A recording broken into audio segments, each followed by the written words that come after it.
சிருஷ்டியா இருக்கிறான், பழையவைகள் எல்லாம் ஒழிந்து போயின, எல்லாம் புதிதாயினே என்று சொல்லுகிறார்கள். சரி, இதுல அங்கிருந்து தான் ஆரம்பிக்கிறோம். அப்போ ஒரு கிறிஸ்தவ வாழ்க்கை என்றால் அவனுக்கு ஒரு அடையாளம் கொடுக்கப்படுகிறது, அல்லது ஒரு நிச்சயம் கொடுக்கப்படுகிறது. என்ன நிச்சயம்? If you accepted Jesus Christ, நீங்கள் கிறிஸ்துவை ஏற்றுக்கொண்டவர்களானால், ரட்சிக்கப்பட்டவர்களானால், நீங்கள் புது சிருஷ்டிகளா இருக்கிறீர்கள். யாரா இருக்கிறீர்கள்? புது சிருஷ்டிகள் என்று சொல்லுகிறார். அந்த புது சிருஷ்டி என்பது மாம்சத்தின் அடையாளம் அல்ல. அந்த புது சிருஷ்டியின் அனுபவம் என்பதே உள்ளத்தில் உண்டாகிறது, மனதில் உண்டாகிறது, எண்ணத்தில் உண்டாகிறது, இருதயத்தில் உண்டாகிறது. இங்கெல்லாம் உண்டான பிறகு அது சொல்லிலும் செயலிலும் மாற்றத்தை ஏற்படுத்துகிறது. உங்களுடைய உள்ளத்துல மாற்றம் வருது பாருங்க, அந்த மாற்றம் தான் சொல்லிலும் செயலும் பிரதிபலிக்கிறது.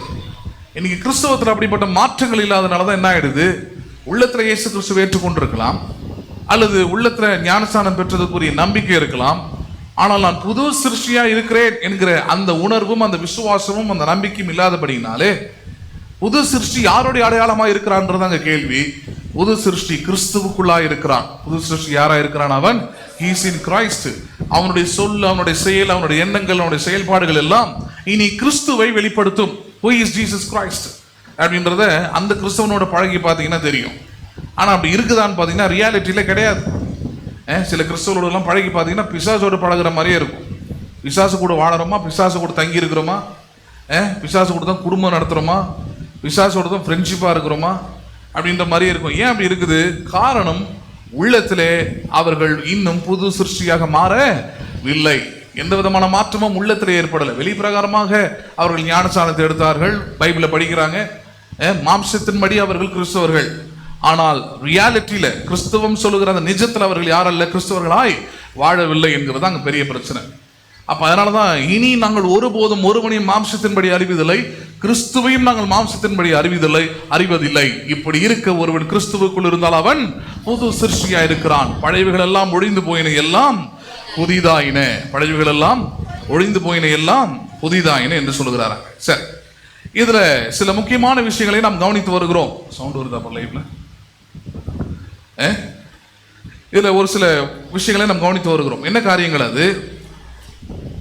கிறிஸ்துவை மாம்சத்தால் அறிவதில்லை என்றால் எப்படி அப்படின்றத பார்த்தோம்.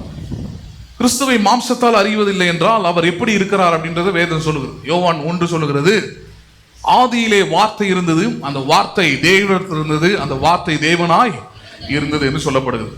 சோ இயேசு கிறிஸ்துவின் உண்மையான அடையாளம் என்ன? மாம்சத்தின்படி அடையாளத்தில் பார்த்தீங்கன்னா அவர் மரியாளின் மகன் பார்க்க வேண்டியதா இருக்கும், யோசேப்பின் குமாரன் பார்க்க வேண்டியதா இருக்கும், அவரோடு பிறந்த சகோதரர்களின் சகோதரராய் பார்க்க வேண்டியதா இருக்கும், ஊர் பார்க்க வேண்டியதா இருக்கும், பேர் பார்க்க வேண்டியதா இருக்கும், பல விஷயங்கள் இருக்கும். ஆனால் நிஜத்துல எப்படி அப்படின்னு பார்த்தீங்கன்னா அவருடைய மரியாளுக்கு முன்பதாகவும் சரி, இப்பொழுதும் சரி, எப்பொழுதும் சரி, மரியாள் பெற்றெடுப்பதற்கு கூட சரி, அவருடைய உண்மையான அடையாளம் என்ன? மாம்சத்தின் அடையாளம் அல்ல, யூதன் என்கிற அடையாளம் அல்ல, யூத குலத்தில் பிறந்தார் என்கிற அடையாளம் அல்ல, அதெல்லாம் மற்ற அடையாளங்கள். அதெல்லாம் உண்மையான அடையாளம் என்ன?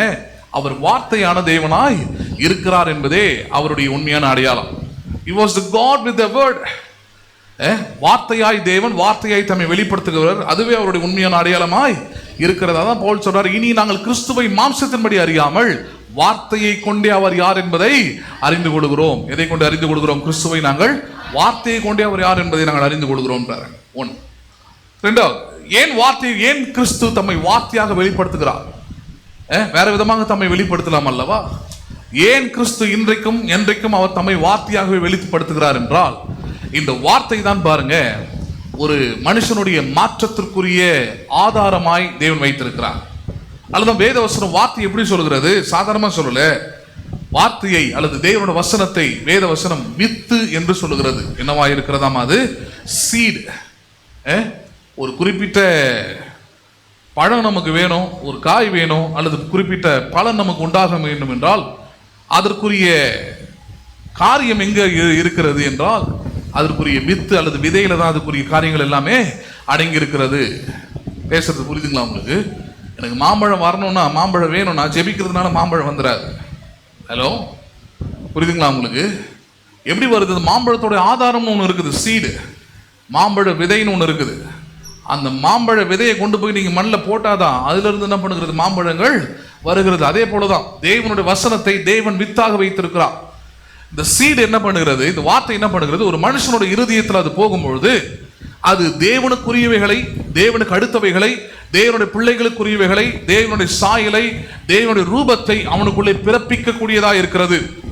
எப்படி மாங்கொட்டையை போட்ட உடனே அதுல இருந்து மாம்பழத்துக்குரிய அந்த செடி வளர்கிறதோ, மரம் வளர்கிறதோ, அல்லது மாம்பழங்கள் பலனாய் உண்டாகிறதோ, அதே போல தேவனுடைய வசனமாகிய வித்து ஒரு மனுஷனுக்குள்ள விதைக்கப்படும் பொழுது பழையவைகள் எல்லாம் ஒழிந்து எல்லாம் தேவனுக்குரிய புதியவைகளாக அவனுக்குள்ளே உருவாகிறது அல்லது சிருஷ்டிக்கப்படுகிறது.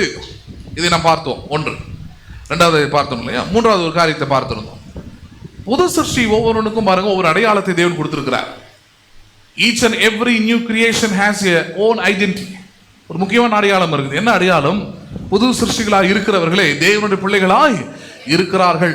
யாரா இருக்கிறார்கள்? அவர்கள் தேவனுடைய பிள்ளைகளாய் இருக்கிறார்கள். இன்னைக்கு அதை குறிச்செல்லாம் ரொம்ப ஆழமா பார்க்க இருக்கிறோம்.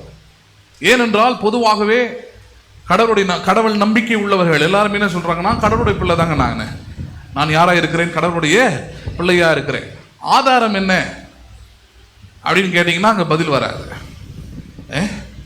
நீங்க யாருடைய பிள்ளையா இருக்கிறீர்கள் என்றால் அது கண்டிப்பா என்ன இருக்குது? அங்க ஆதாரம் இருக்கிறது. இருக்குதா இல்லையாங்க? அரசாங்கம் உங்களுக்கு ஒரு ஆதாரத்தை கொடுக்குது, பர்த் சர்டிபிகேட் கொடுக்குது. அந்த பர்த் சர்டிபிகேட் உங்க தாய் தகப்பன் யாருன்றதை மென்ஷன் பண்றாங்க. இன்னும் பல காரியங்கள் ஐடென்டிட்டியா அடையாளமாக உங்களுக்கு கொடுக்கப்படுகிறது. ஆதார் கார்டு இருக்குது. இது எல்லாத்தையுமே பார்த்தீங்கன்னா அங்கே உங்க அப்பா யாரு, உங்க ஃபேமிலி மெம்பர்ஸ் யாரு, எல்லாமே அதில் வந்துடுது. சும்மா போய் நின்றுக்கிட்டு நான் வந்து அவங்க பிள்ளை இவங்க பிள்ளைன்னு சொல்லிக்கிட்டு இருந்தால் அது வேலைக்கு ஆக போகிறது இல்லை. அப்போ பொதுவாக உலகத்தில் எல்லாம் சொல்கிற மாதிரி நான் கடவுளுடைய பிள்ளை தாங்க, எல்லாருமே கடவுளுடைய பிள்ளைங்க தாங்க அப்படின்னு சொல்கிறதுனால ஒன்றும் ஒரு மாற்றமும் வாழ்க்கையில் வரப்போவதில்லை.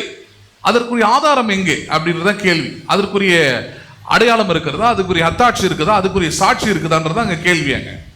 அப்போ புது சிருஷ்டியா இருக்கிறவன் தான் தேவனுடைய பிள்ளையா இருக்கும்படியான அதிகாரத்தை அல்லது உறுதியை என்ன பண்ணியிருக்கிறான்? அவன் பெற்றிருக்கிறான் என்று வசனத்தின் மூலமாக பார்த்தோம். நம்ம யோவான் 1 அது போதிக்கிறார். அதை ஐயா கிறிஸ்து இயேசுவை விசுவாசிக்கும் பொழுதே நாம் தேவனுடைய பிள்ளைகள் ஆகும்படி அதிகாரத்தை நாம் பெற்றிருக்கிறோம் என்று சொல்லியிருக்கிறார். யாரை இருக்கிறோம்? நம்ம தேவனுடைய பிள்ளைகள் ஆகும்படி அதிகாரத்தை பெற்றிருக்கிறோம். அதை பார்த்திருந்தோம். கடந்த வாரத்தில் ஒரு முக்கியமான ஒரு காரியத்தை பார்த்திருந்தோம். தேவனுடைய வசனத்தை ஏன் தேவன் வித்தாய் கொடுத்திருக்கிறாரு? காரணம், அந்த தேவனுடைய வசனம் ஒருபோதும் வெறுமையாய் திரும்புவது இல்லை. தேவனுடைய வசனம் ஒருபோதும் என்ன பண்ணுவதில்லை? வெறுமையாக திரும்புவதில்லை. அது காரியமாகும்படி வாய்க்கும். நேசியால இருந்து பார்த்தோம். என்ன ஆகும்படி வாய்க்கும்? அது விதையை நிலத்துல விதைச்சா எப்படி அது வளர்ந்து அது பலனை, அது கனியை கொடுக்கும்படியான ஒரு காரியமா இருக்கிறதோ, அது உதாரணமாய் வேத வசனம் மழையை சொல்றார் இல்லையா? வானத்திலிருந்து பெய்கிற மழை, அந்த தண்ணீர் மறுபடியும் வானத்துக்கு திரும்பாமல் அந்த வானத்திலிருந்து பெய்யப்பட்ட அந்த மழை, அந்த தண்ணீர் பூமியில பட்ட உடனே அங்கு அதுக்குரிய விளைச்சலை, அதற்குரிய பாதிப்பை, அதற்குரிய பலனை கொடுக்கும்படியாக அது கிரியை செய்கிறது அல்லவா? மாற்றத்தை கொண்டு வருகிறது அல்லவா? அதே போல தேவனுடைய வசனமும் ஒரு மனுஷனுடைய உள்ளத்தில் அது விதைக்கப்படும் பொழுது அது அனுப்பப்பட்டதற்குரிய பலனை, காரியத்தை நிச்சயமாக அந்த மனுஷனுடைய வாழ்க்கையில் அது விளைவிக்க பண்ணும். அப்ப தேவனுடைய வசனம் ஏன் கொடுக்கப்பட்டிருக்கிறது? தேவனுடைய வசனம் நாம் தேவனுடைய பிள்ளைகள் ஆகும்படி கொடுக்கப்பட்டிருக்கிறது. தேவனுடைய வசனம் நாம் தேவனை போல ஆகும்படி கொடுக்கப்பட்டிருக்கிறது. தேவனுடைய வசனம் நாம் புது சிருஷ்டிகளாய் இருக்கும்படி கொடுக்கப்பட்டிருக்கிறது. தேவனுடைய வசனம் நாம் வெற்றிகரமாய் வாழும்படியாக கொடுக்கப்பட்டிருக்கிறது. தேவனுடைய வசனம் நாம் தேவனோடு இணைந்திருக்கும்படி நமக்கு கொடுக்கப்பட்டிருக்கிறது. பாருங்க, அப்ப தேவனுடைய வசனம் அது ஒருபோதும் வெறுமையாய் திரும்புவதே இல்லை என்று கடந்த வாரத்தை பார்த்திருந்தோம். இந்த வாரத்திலும் அடுத்த கட்டமாக சில முக்கியமான காரியங்களை நாம் பார்க்க இருக்கிறோம். என்ன காரியம்? தேவனுடைய பிள்ளைகளா இருக்கிறோம் என்று சாட்சி கொடுப்பவர் ஆவியானவர். It is the Spirit who bears witness that we are children of God.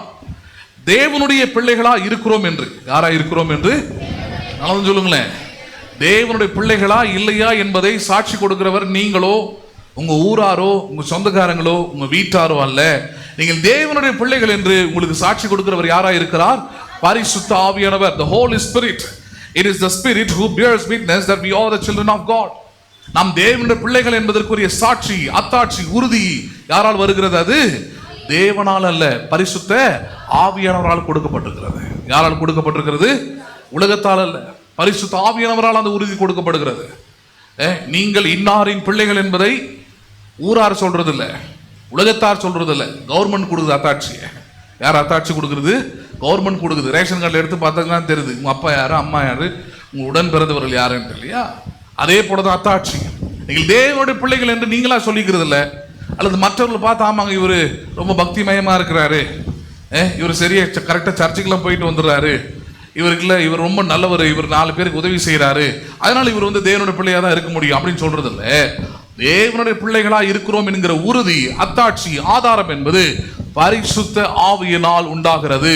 யாரால் உண்டாகிறது? அது பரிசுத்த ஆவியினால். கிறிஸ்துவ குடும்பத்தில் பிறக்கிறதுனால தேவனுடைய பிள்ளை நீங்க சாட்சி சொல்ல முடியாது.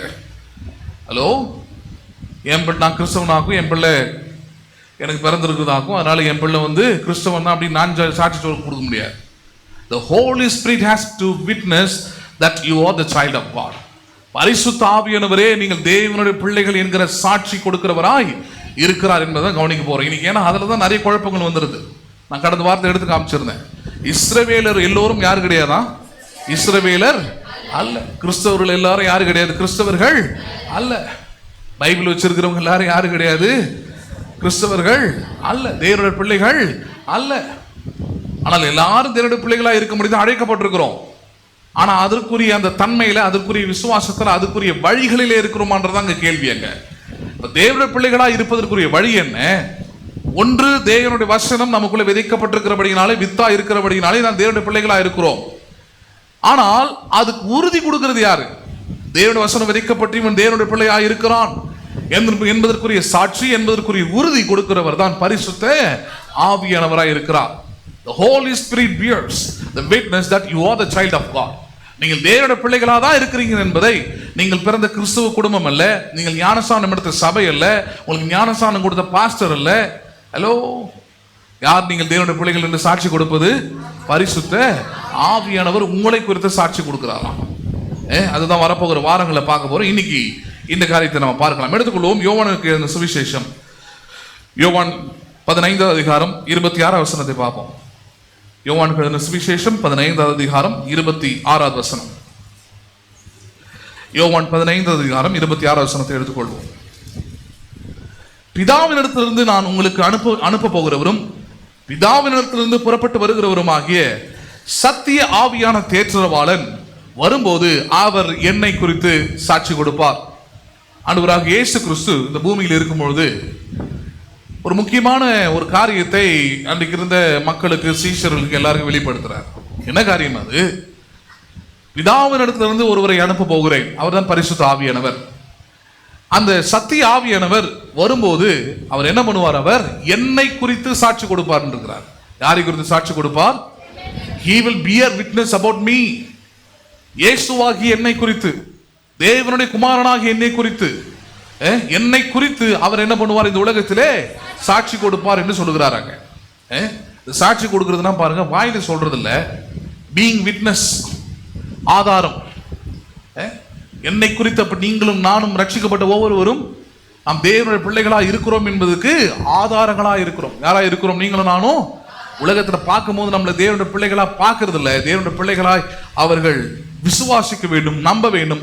அப்ப அப்படிப்பட்ட ஒரு மாற்றம் நமக்குள்ளே உண்டானாதான் அந்த மாற்றத்துக்கு பேரு புது சிருஷ்டின் பேர். If you are a new creation, நீங்க புது சிருஷ்டியா இருந்தா உலகம் உங்களை எப்படி பார்க்கும்? தேவனுடைய பிள்ளைகள் என்று பார்க்கும். நான் கிறிஸ்தவங்க, நான் ரட்சிக்கப்பட்டவங்க, நான் கடவுளுடைய பிள்ளைங்கன்னு சொல்ல வேண்டிய அவசியமே இல்லை. The world will witness because the Holy Spirit has witnessed in you. காரணம் பரிசுத்த ஆவியானவர் உங்களுக்குள்ளே சாட்சி கொடுக்கிறவராய் இருக்கிறார். சரி, அப்ப இந்த இடத்துல இயேசு கிறிஸ்து சொல்லுகிறார், பரிசுத்த ஆவியானவரை அனுப்புகிறேன், அவர் வந்து என்னை குறித்து என்ன பண்ணுவார்? அவர் சாட்சி கொடுப்பார் என்று சொல்லி இருக்கிறார். அதே போல இயேசு கிறிஸ்து மரித்தார், உயிர் தெழுந்தார், பின்பு பரலோகத்துக்கு சென்றார். அதே போல சொல்லப்பட்டபடியே ஆதி திருச்சபை மக்கள் அல்லது மேல் வீட்டு அறையிலே இயேசுவின் சீஷர்கள்லாம் கூடி இருக்கும் பொழுது பரிசுத்த ஆவியானவர் வாக்குத்தத்தத்தின்படியே பொழிந்தருளப்பட்டார். அவர் வந்து இறங்கினார். வந்த பொழுது அங்கு இயேசுவை குறித்த சாட்சி உண்டானதானா? ஆமா. கிறிஸ்தவர்கள் பேரு பாருங்க, இயேசு வைக்கல. கிறிஸ்தவர்கள் பேரை சீஷர்கள் வைக்கல. கிறிஸ்தவர்கள் பேரை புறஜாதி மக்கள் வச்சாங்க. யார் வச்சது? கிறிஸ்தவர்கள் பேரை யார் வைத்தது? புறஜாதி மக்கள். அப்படின்னா என்ன சொல்றாங்க? இவர்கள் கிறிஸ்துவை உடையவர்களாக இருக்கிறார்கள். யாரை உடையவர்களாக இருக்கிறார்கள்? இவர்கள் கிறிஸ்துவை உடைய மக்கள். கிறிஸ்துவின் நம்பிக்கை, கிறிஸ்துவின் விசுவாசம், கிறிஸ்துவின் கீழ்ப்படிதல், கிறிஸ்துவின் நடக்கை, கிறிஸ்துவின் பேச்சு, இயேசு கிறிஸ்துவ அவங்க பார்த்திருக்கிறாங்க பாருங்க. அதனால சொல்றாங்க இவர்கள் கிறிஸ்துவை போலவே இருக்கிறார்கள். They act, they speak, they walk like a Christ. So they called as a Christians. இயேசு கிறிஸ்துவை போலவே வாழ்றாங்க, இயேசு கிறிஸ்துவை போலவே நடந்து கொள்றாங்க, இயேசு கிறிஸ்துவை போலவே ஜெபிக்கிறாங்க, இயேசு கிறிஸ்துவ போல ஒரு லைஃப் ஸ்டைல் அவங்களுக்கு இருக்குது. அதனால் இவர்கள் யார் என்று அழைக்கப்பட்டார்கள்? கிறிஸ்தவர்கள் என்று அழைக்கப்பட்டார்கள். கிறிஸ்தவர்கள் என்ற பெயரை இயேசு கிறிஸ்து கொடுக்கல. இயேசு கிறிஸ்து வாழ்ந்தார், அவர் வாழ்ந்ததை மக்கள் பார்த்தார்கள். அந்த வாழ்ந்த மக்கள் பின்பு ரட்சிக்கப்பட்ட பிறகு மற்ற புறஜாதி மக்கள் எல்லாம் பேர் வச்சாங்க, இவர்கள் கிறிஸ்துவை உடையவர்களாக இருக்கிறபடினால இவர்கள் கிறிஸ்தவர்களாக இருக்கிறார்கள் சொல்லிட்டு. சரி, அப்ப பரிசுத்த ஆவியானவர் ஏன் கிறிஸ்து இங்கு அனுப்பி இருக்கிறார் என்றால் அந்த சாட்சிக்காக தான்.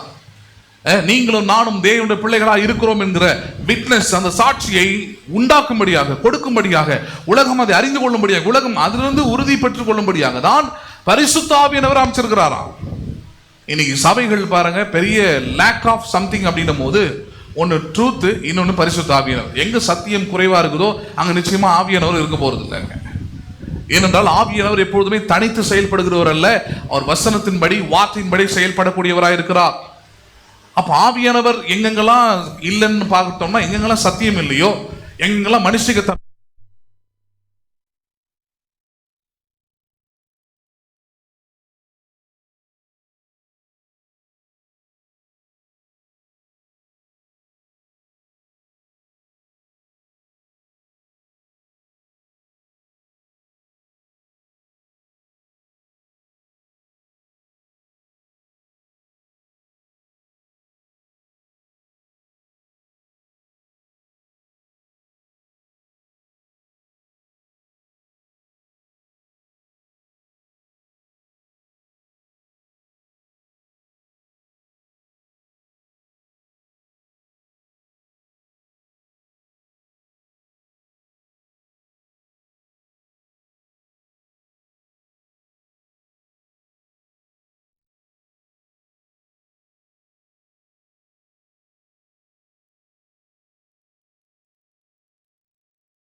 கொண்டு வரும்போது தான் அது ஆட்டோமேட்டிக்கா மாம்சத்தின் கிரியைகள் எல்லாமே அங்கே அழிந்து போகிறது.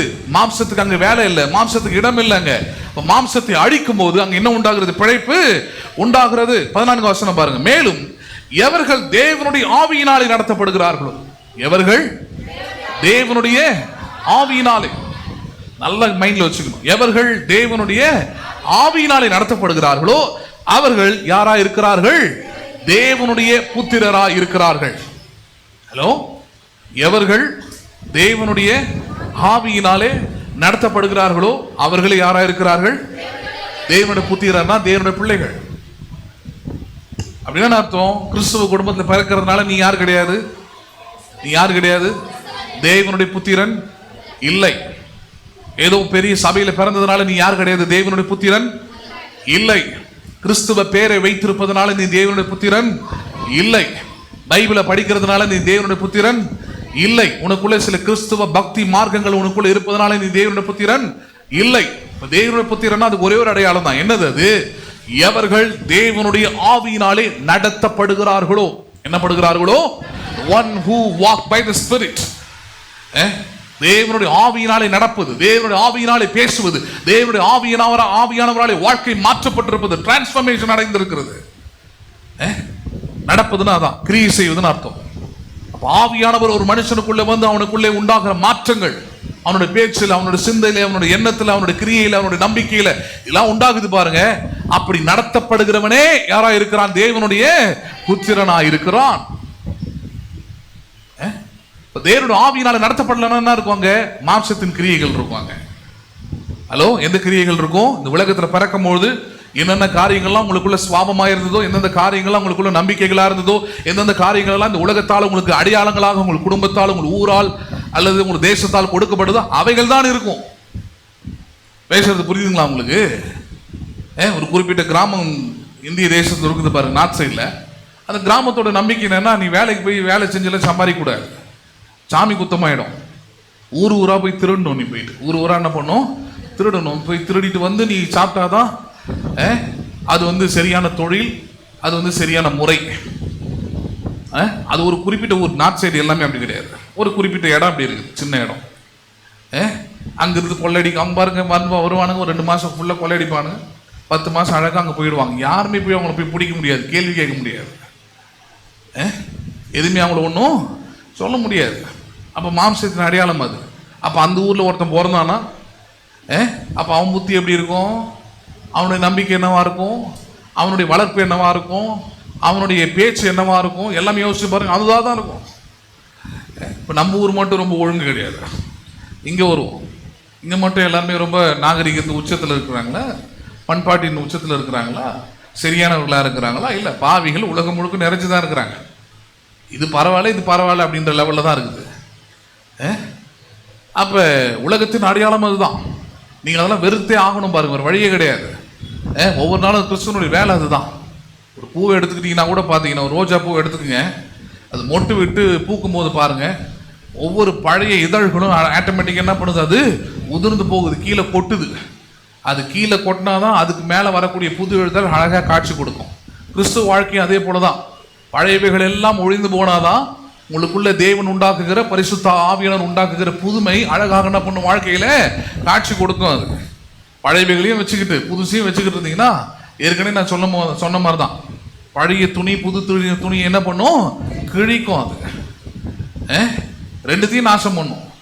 கிறிஸ்துவ வாழ்க்கை அப்படிதான் இன்னைக்கு நாசமா போயிட்டு இருக்கு. என்னங்க, இயேசு ஏற்றுக்கொண்ட பிறகு ஏங்க அப்படி சபிக்கப்பட்டவங்களாம் மாறினாங்க? ஏங்க இப்படி அவங்க வாழ்க்கை கெட்டு போச்சு? ஏங்க தோல்வியில் இருக்குதுன்னா காரணம் தான் பழசையும் புதுசையும் சேர்த்து இணைச்சு வச்சிருக்கிறது. புரியுதுங்களா உங்களுக்கு? வசனம் அழகாவும் சொல்லுவது பாரு, ஏசாவை வெறுத்து யாக்கோபை நேசித்தேன். யாரை வெறுத்து யாரை நேசித்தேன்? நான் ஒரே அப்பாவுக்கு பிறகு 2 பிள்ளைகள். இந்த பிள்ளைகளை நேசிக்கிறத பத்தி சொல்லலை, உடனே அப்படி எடுத்துட்டு போயிடாதீங்க, குணத்துக்காக சொல்லுதாங்க. ஒருத்தன் மனசஞ்சரியா இருக்கிறான், கடவுளுடைய அறிவில்லாதவனா இருக்கிறான், கடவுளை தேடாதவனா இருக்கிறான், கடவுளை பின்பற்றாதவனா இருக்கிறான், அவனை வெறுக்கிறன்றார். இன்னொருத்தன் கூடாரவாசியா இருக்கிறான், கடவுள் யார், கடவுள் எப்படிப்பட்டவர், அதை குறித்த ஆர்வமும் எண்ணமும் சிந்தையும் உள்ளவனா நடக்கிறான், அவன் மேல கடவுள் கிருபை உள்ளவரா இருக்கிறாராங்க. 2 பேரையும் நேசிக்க முடியாது, 2 பேரையும் ஒரே இடத்துல வச்சு அங்க பார்க்க வாய்ப்பே கிடையாது. காரணம், இருளும் வெளிச்சமும் ஒரே இடத்துல வாசம் பண்ணுவது இல்லை. உங்க வீடு அப்படி இருக்குதா? உங்க ஹாலில் வந்து இருட்டு வெளிச்சம் ரெண்டுமே சேர்ந்த மாதிரி இருக்குதா? இப்போ நல்ல பல்பை வாங்கி போடுங்க, இருள் தானே என்ன பண்ணும்? அங்கிருந்து அகன்று போகும். ஒன்று இருளா இருக்கணும், இல்லைன்னா வெளிச்சமா இருக்கணும். ரெண்டுமே ஒரு இடத்துல வாசம் பண்ண முடியாது. அதே போலதான் ஒரு கிறிஸ்துவ வாழ்க்கையிலும் தேவனுக்கு உலக பொருளுக்கும் நீங்கள் ஊழியம் செய்ய முடியாது, தேவனுக்கு உலகத்துக்கும் வேலை செய்ய முடியாது, வாழ்க்கையை வாழ முடியாது. கிறிஸ்துவ வாழ்க்கை அப்படிப்பட்டது அல்ல. உலகத்தின் காரியங்களை வெறுத்து தேவனுடைய வார்த்தைகளை, தேவனுடைய வசனங்களை, தேவனுடைய வழிகளை நீங்கள் முழுமையாக பின்பற்றி வரும்பொழுதுதான் ஒரு அடையாளம் உண்டாகிறது. தேவனுடைய ஆவியினாலே நடத்தப்படுகிறவர்கள் தேவனுடைய புத்திரர் எனப்படுவார்கள். யார் எனப்படுவார்கள்? அவர்கள் தேவனுடைய புத்திரர் என்பவர் தேவனுடைய ஆவியினாலே நடப்பவர்கள். அந்த தேவனுடைய ஆவியினால் நடப்பவர்கள் வேதத்தை படிப்பார்கள், தேவனுடைய ஆவியினால் நடப்பவர்கள் ஜெபிப்பார்கள், தேவனுடைய ஆவியினாலே தேவனுடைய ஆவியினாலே நடப்பவர்கள் அவர்கள் தேவனுடைய அன்பை உடையவர்களாக இருப்பாங்க, தேவனுடைய சுவாபத்தை உடையவர்களாக இருப்பாங்க. தேவனுடைய ஆவியினால் நடத்தப்படுபவர்கள் தேவனை தேடுவார்கள். They will seek God. ஏன்னா உள்ளங்கள் முழுக்க முழுக்க தேவனுடைய ஆவியினால் நடத்தப்படுகிறதுனாலே தெய்வீக காரியங்களை குறித்த வாஞ்சையும் எண்ணமும் விசுவாசமும் நம்பிக்கையும் இப்படிப்பட்ட காரியங்கள் தான் அவனுங்களுக்குள்ள இருந்து வெளிப்படுமே தவிர, ஹலோ, இதை குறித்து எந்த தாகமும் இல்லை, எந்த வாஞ்சியும் இல்லை, எந்த அக்கறையும் இல்லை என்றால் அவர்கள் தேவனுடைய ஆவியினால் என்ன பண்ணப்படவில்லை, அவர்கள் நடத்தப்படவில்லை. அதனால் அவர்கள் யார் கிடையாது, தேவனுடைய புத்திரர் இல்லை. என்ன பாயிண்ட்னு சொல்ல வராங்க? தேவனுடைய புத்திரரா இருக்கிறதுனால என்ன பாயிண்ட்? தேவனுடைய பிள்ளைகளா இருந்தனால்தான் தேவனுடைய எல்லா நன்மைகளும் ஆசீர்வாதங்களும் சுகமும் வெற்றியும் உங்களுக்குரியதாய் இருக்கிறது. இல்லைன்னா ஒன்றும் கிடையாது, ஏதோ ஜென்ரலாக கொடுத்து வச்சிருக்கிறது தான். ஹலோ, பேசுறது புரியுதுங்களா உங்களுக்கு? பொதுவாக என்னென்ன மக்களுக்கு கொடுக்கப்பட்டிருக்கிறதோ அந்த நன்மைகள் தான் உங்களுக்கு உண்டாகுமே தவிர தேவனுடைய பிள்ளைகளுக்குரிய ஆசீர்வாதங்களும் நன்மைகளும் வாக்குறுதிகளும் வாக்குத்தத்தங்களும் உங்கள் வாழ்க்கையில் நிறைவேற வேண்டும் என்றால் நீங்கள் தேவனுடைய ஆவியினாலே நடத்தப்படுகிற தேவனுடைய புத்திரர்களாய் இருக்க வேண்டும். அதுக்கு தான் அங்க சொன்னார் அவர். யோவான்ல சொன்னார் இல்லையா, நான் போய் தேற்றரவாளனை அனுப்புகிறேன், அவர் என்னை குறித்து சாட்சி கொடுப்பார். என்ன சாட்சி கொடுக்கிறாரு? அவர் வந்தால் ஒன்று சாட்சி கொடுப்பார், இவன் தேவனுடைய பிள்ளையாய் இருக்கிறான், தேவனுடைய புத்திரனாய் இருக்கிறான். எப்படி பிதாவுக்கு இயேசு புத்திரனாய் இருக்கிறாரோ அதே போல இயேசுவுக்கு இவன் யாராய் இருக்கிறான், புத்திரனாய் இருக்கிறான். புத்திரனாய் இருப்பது என்பது வந்து சபையின் அடையாளத்தில் வருவதில்லை, பிறப்பின் அடையாளத்தில் வருவதில்லை.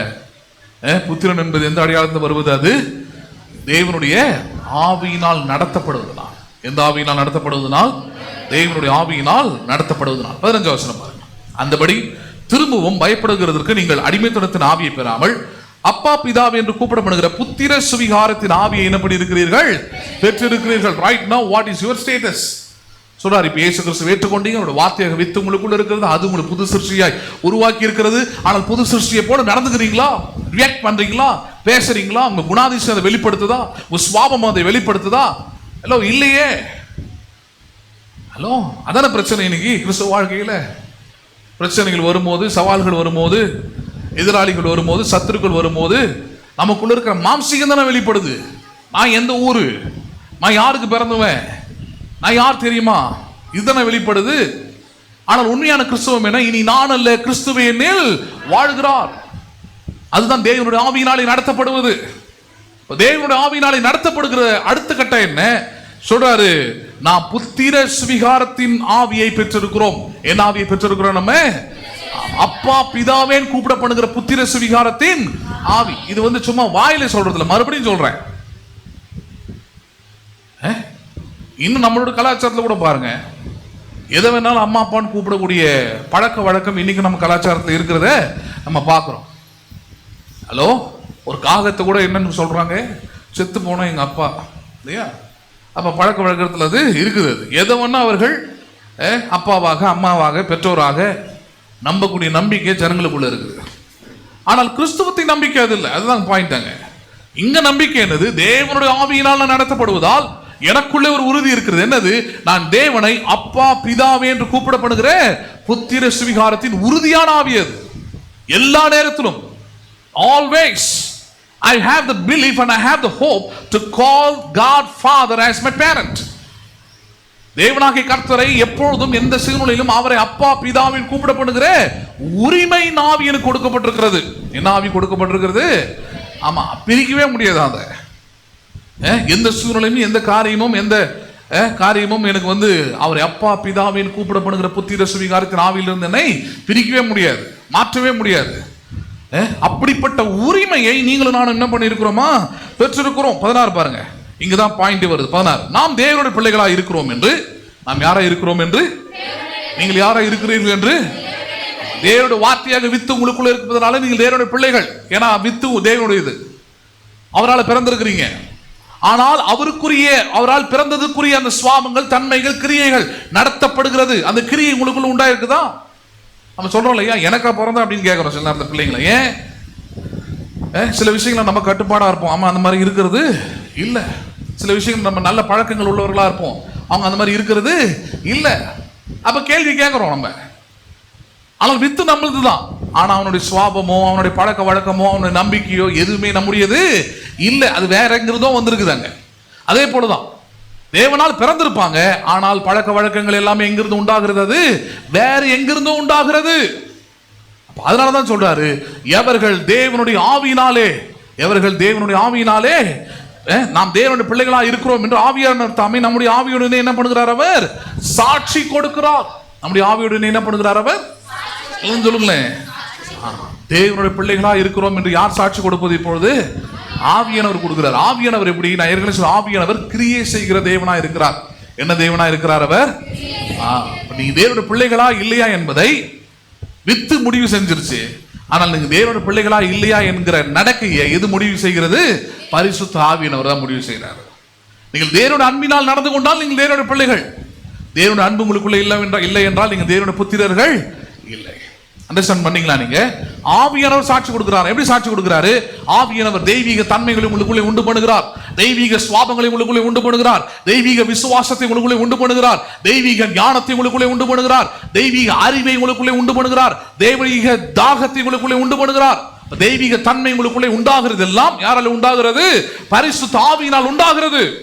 அப்ப உங்களுக்குள்ள ஒரு தெய்வீக தன்மை வெளிப்படுகிறது என்றால் அதுக்கு காரணம் யாரா இருக்கிறது? பரிசுத்த ஆவியானவர்.